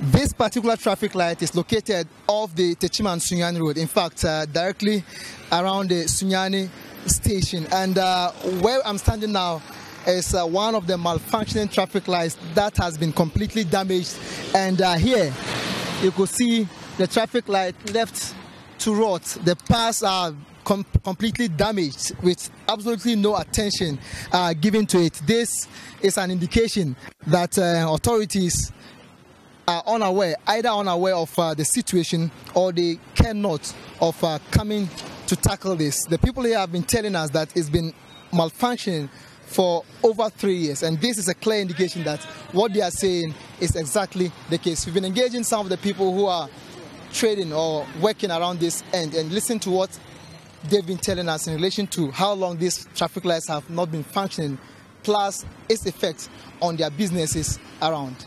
Traffic na say 4 years ni esaya omo bekora e ho ana asa dum nsuo ton so de anya adwuma e betime di be 2 weeks kura no omo mekora e ho anu ma ba bekora be 3 years ni e di omo mekora biem anya adwuma ese ache me di mani bo abe ko fie mienu ache ya aka ye ha papa wo cross ka kwankwa wo ma ka ne ma wo cross na anu kura moto abo ge bi wo ha de. For a majority of these traders here, Their major concern has to do with the inability of the number of school-going children who spend time here attempting to cross the roads due to the absence of a functional traffic lights. How about if you said for no money, I would try original money penetrum. The traffic can know why ever my driver in a German penetrum. I asked some qualify baby go school. And as the force to come or have I look for you now so far. Echo Hospital. Ain't a problem, the problem, Papa. Say, what sort of queer you may say for so crowd Kufia? What papa? Can't a mount Quanquano. And push you for the Janaka Caribbean no Murphy. They had that why you business. Colano Crapo, Suku Kura Bakura. Second Bejan and Kurani, Colana Chonkora Monjana. Sepan in Bri, a Janaba Bino, how much of San or Margin and the Colana, across it. Higher papa. Woman ba, driver for no beer or who more brother with me, Jina. I'm more than Colana ba. By the only who more brother, Colana Begin said, just say, be a moving a betray, and now more fan, and then Colana Baby Child Queen. I'm on my back. How do you Sanka traffic no honor, a cheer, a colada who saw traffic, not a cars in the best stop. I'm a colana and Yapana, traffic in your Macolan was slow to me. Few meters away from this intersection is the Aberfi Women and Children's Hospital. Sewa Benis told me that a nurse was recently knocked down by a motorcycle due to the non-functioning of the traffic lights here. I say, hey, na car, moto. Everyone else in Ibaka will come to hospital. Then traffic can was a can could be trim. And yes, will be trim my moto nabon. The traffic can I judgment your how hopper, and the Astra, penny phone can be a woman. Or moon can be more Maya May. Now, my more plan of Hobani and penny phone and see Hobby. A traffic Canadian or ha, These traders also recount the negative effects of these non-functional traffic lights, and this they say include a sharp decline in their sales as hawkers. A higher traffic no hard traffic in a chair, the name of Kojima motor. By any argument, the intimate friend name engine. A do our police for the Drujada, Toluana police for no Ababe, no major near Jim Cacromonso, above 4 penoma for no more. A human in the aquaform. A human aquaform. Traffic in it to my cars, I can say, what you say. Everyone who are there traffic and it's no one are there with me from our other but traffic in a modu have a chumco. Traffic and I remember Jumana and said, driver any Janana come the now here be over from Madia Bleno. Ain't ever Juman and Swak on any. The traffic can do a boy and Atimum for an air dready phone in a boy. So this traffic light here is here at the Techiman Central Market. You know, pedestrians use this route frequently because this is almost the only route they could use to cross to the other side of the market. Unfortunately, this particular traffic light here, which has been malfunctioning for years, was, attended to a few months ago.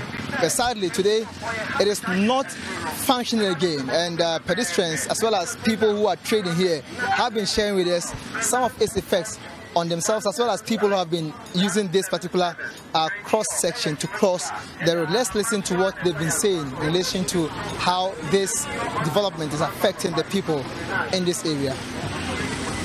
Traffic, you be any Malasi, I say, actually, a chapa no mobile plan. On background and as say, why off and on, I say, yeah, no, I think so. The man of Brano Swaba Bekoran. This particular traffic light has been on and off according to these traders. They say the lights usually go off anytime there is a heavy downpour.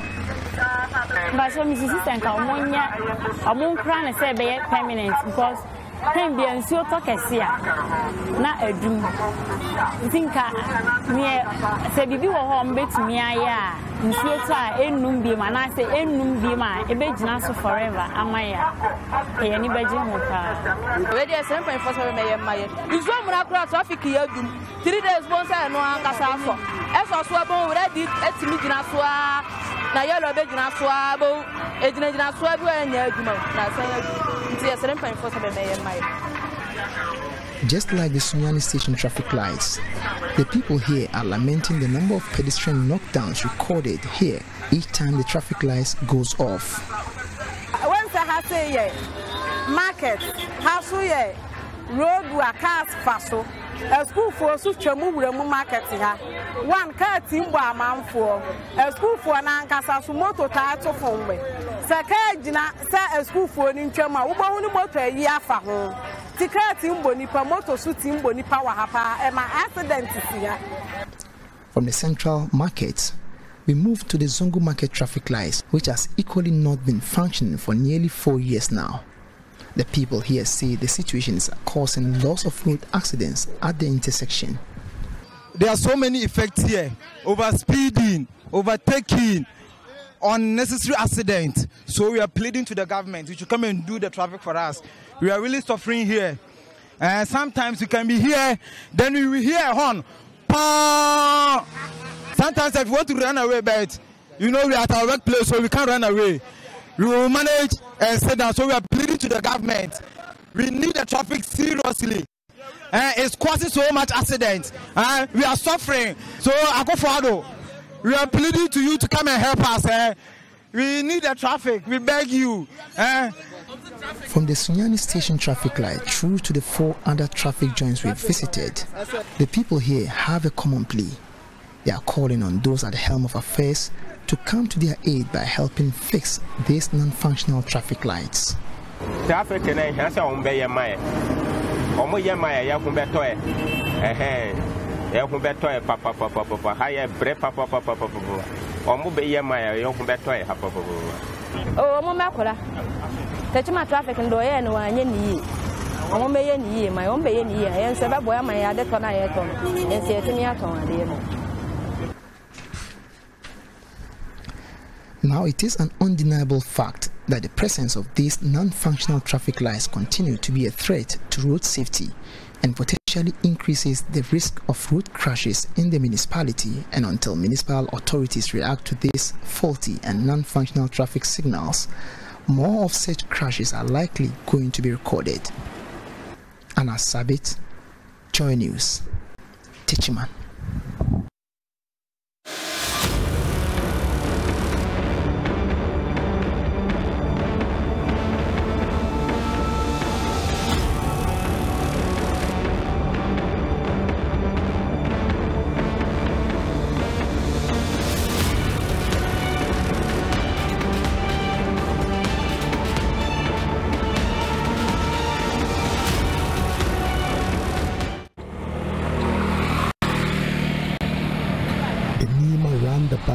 And some parts of Tamale in the northern region adorned with different lights.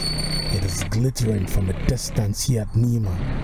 Its attraction is simply irresistible. Here at the Nima roundabout, I've met Jamila Sufiyan with her family. She's busy taking pictures of her children as they pose for the camera. Jamila says she did not have to spend money to go out of town for a good spot to take pictures this Ramadan season. She wants the lights back next year. Actually, the place is looking so pretty, beautiful and marvelous. I was passing by yesterday when I saw the decoration, and to be frank with you, I was so carried away with the decoration. But so far, this is the first time that we've seen something like this, and it's very, very nice. So I decided to bring my kids today to come and have a look. It's nature. We have the stars, the moon.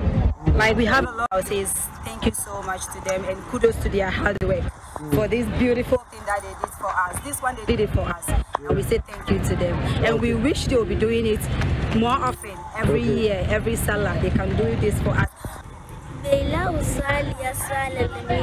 Jamila's daughter says she has been spending time at the Nima roundabout with her friends, just admiring the beautiful decorative lights. I'm somebody who likes. Jamila is not the only one here with her family. Nuruddin Hussein is also here with his children and wife. He says he only saw the beautiful lights during Christmas and other Christian festive occasions. He's happy the Muslim community is also getting its fair share.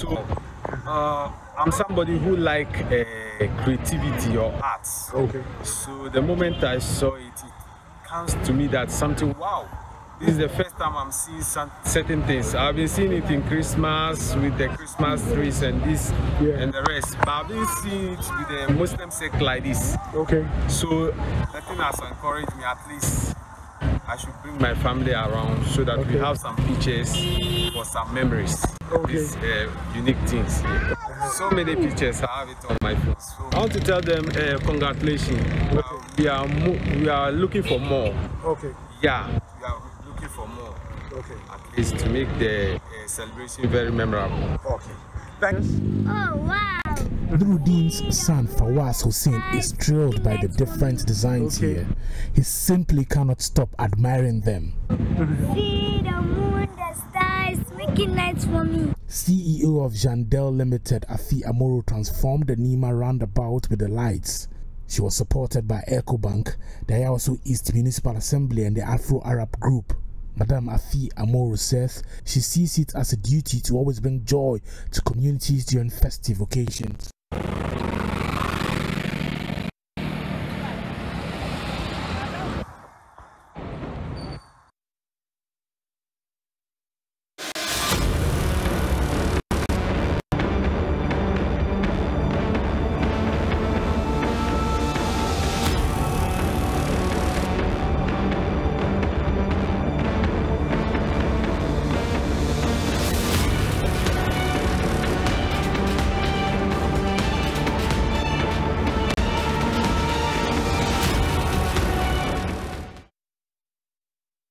Yeah, we get active with you. Now, we posed that question earlier about that one thing you would want to see Akufo-Addo deal with, our president deal with this year. For me, on the back of everything that is happening, it would be Galamsey, the Galamsey menace, and dealing with it. But the question we posed, what is that one thing you want Akufo-Addo to achieve before the year ends? Maybe it won't be practical, but in terms of totally stamping it out, root and branch, but at least getting the fight on, because we're losing the fight. It's eroding even further. So that would be for me. But what would be the case for you?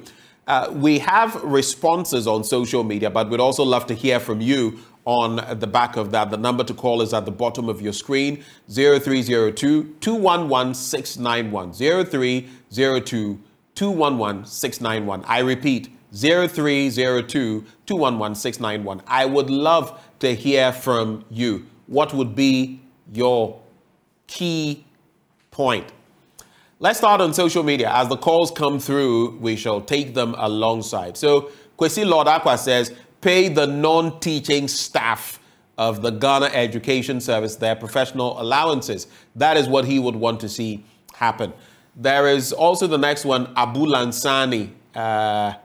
Abanton, who says, His Excellency Nana Addo Dankwa Akufo-Addo, President of Ghana, has exceeded my expectation and many others. All the major promises made by him have been achieved. Free SHS topped all. The naysayers will continue to pray for its failure, but they won't succeed because Professor Mills's soul won't allow it to happen. Those who disagree with me, okay, we can't take that end. Christopher Asempa says, nothing. So you expect nothing he can achieve as usual, so he should resign as he has failed Ghanaians in controlling the Galamsey menace. Okay. Abdul Mubarak Musa says, nothing will be achieved. The infrastructure that could have been used to achieve something before the year ends has been completely demolished. And, okay. We have Hamza on the line now joining the conversation. Good morning, Hamza. Good morning, Ben. Thank you very much for the good work you're doing. My greetings to you and your colleagues. Ben, I would like to ask one thing. Can you tell me one thing, since the days of Kumuprekum, whatever from opposition, one thing, just one, that have Akufo-Addo been honestly, just one thing, one. Apart from this symbolic implementation of CSHS, just one thing that he has been truthful and honest about. Just one, please, one. Just a conversation. One thing, just one. Well, let me just say this. You have called in. I am doing the listening. So you go ahead with the point you want to make. I said this man cannot. He's just a liar. He's honest. In fact, there's nothing you can do. Let's season our words a bit. I get it. You're passionate, but to call the president a liar like this is a bit. It is, but we called someone incompetent. Is that an insult? Liar is someone who lies. Is that not the case? If you are a liar, you are a liar. There is, okay, please, can you give me another word to replace the liar? Is that untruthful? I think you started with deception. Maybe, I don't know, it's practically the same thing. Oh, yes, okay, so I can say he's a liar, he's a deceptive, you know, I just don't know. And then one thing that kills me is the vindictive. You know, what? Then he is tyrant, I mean. He's just tyrant. He don't. Okay. We're grateful. We're grateful that you took the time to call us this morning. Sometimes it's difficult going ahead with such interactions because yes. So you can make your point, but just state what your case is and take it from there.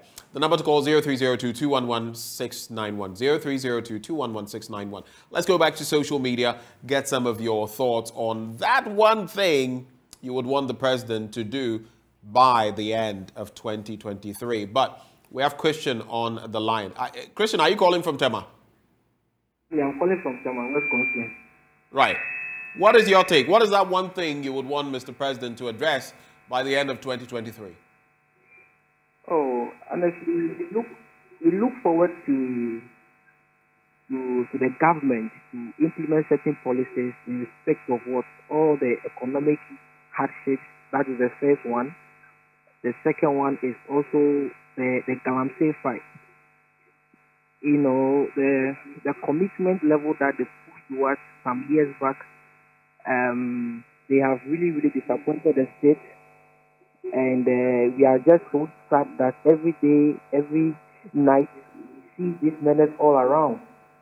And it is also alleged that it is the same government officials that are doing this.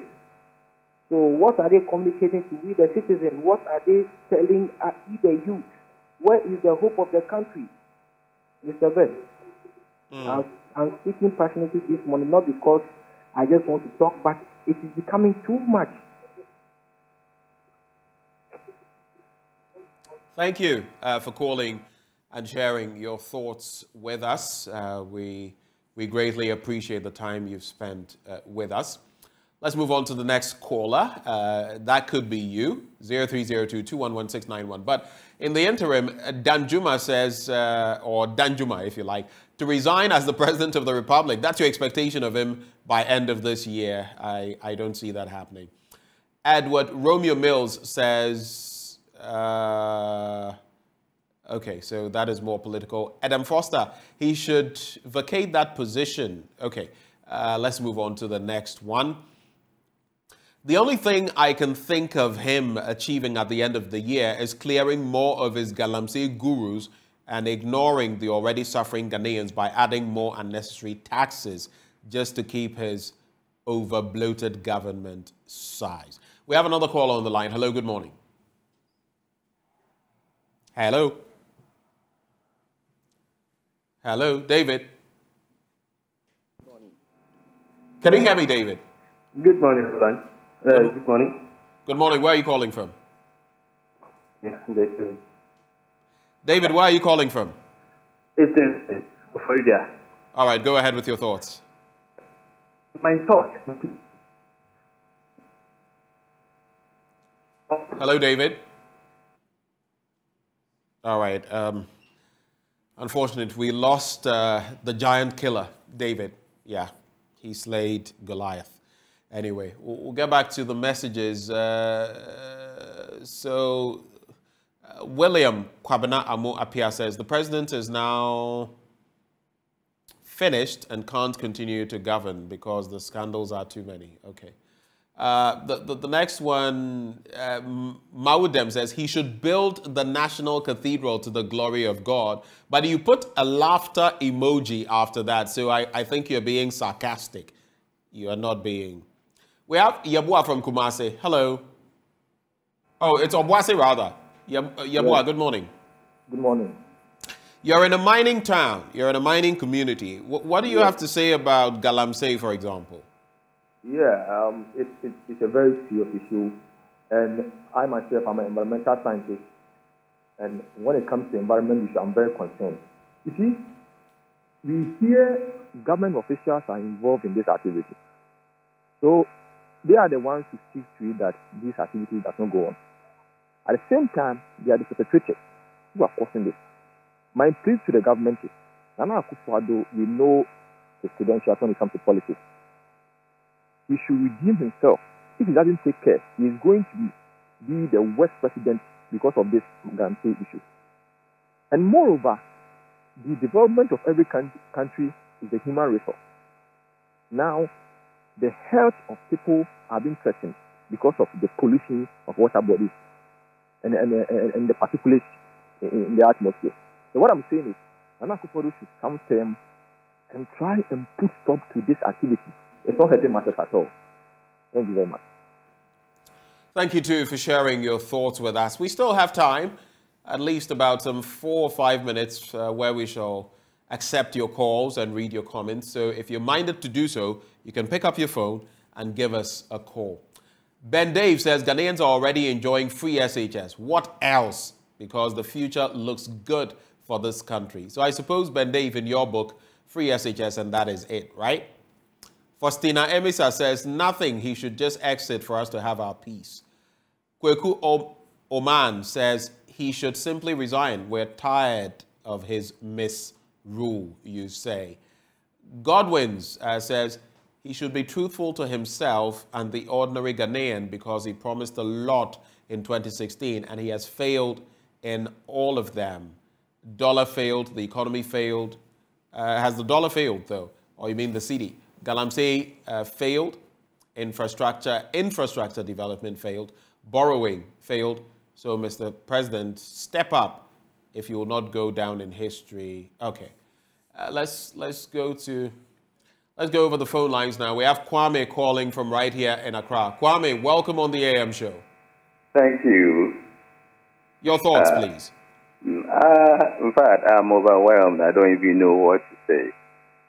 A few years ago, I was in the timber industry, and when you go to the hinterland, it's amazing.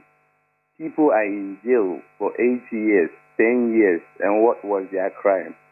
Somebody just go to fell down just one tree, and they have something they call bush cut, just to make a living, and they sentence them to 8 years, 10 years. Here we are, government officials entering National Forest Reserve, clearing off all the trees and damaging the forest in the process, and nothing is being done. And people who are sent to stop this mess also go and get involved. Police people who are supposed to prosecute these criminals will either take money from them and let them go, or arrest them and give them the fake charges so that they can walk off. What kind of society are we building? And at the end of the day, the innocent people suffer the consequences. Look at how people, kidneys and organs are failing, all because all our outer bodies have been polluted. And we are supposed to go to the police, CID, special prosecution for what? All these people were appointed by the president. So what is he going to do? He himself is neck deep in the whole situation. Maybe we should just go to a foreign body to come and then we pay them to come and investigate and find out the real culprit of this menace. Because I do not have faith in our parliament, I do not have faith in our police, I do not have faith in our judicial system, because all these people are neck deep in this menace. They will tell us that we should have faith in democracy, and this democracy is the same thing that is killing us. Now we don't even know where to turn to again. This country is in a total mess. Thank you. Thank you for sharing those thoughts. We cannot take any further calls, but we shall rather take some of your messages that you're going to be, that you've sent through and we shall call it a show. Jay Song says he can't achieve anything positive. He should just leave office so that the country can still be in a reparable state. I think that sums it. Let's get to the next one. Shani Mubarak says he should resign as president because he has destroyed Mother Ghana. Same with Yakubu, among others. But Mr. Smart says there's nothing positive he can achieve with our country, even in a decade. We're only hoping the time ticks faster so he hands over power. Okay.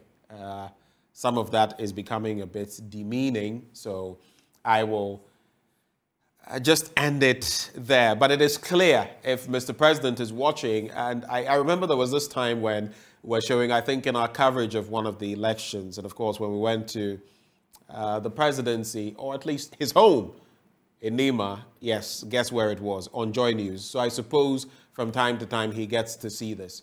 Not just my thoughts, Mr. President, but the thoughts of ordinary Ghanaians on social media and via the phone lines. If you're minded to do so, Mr. President, we bid you to wake up.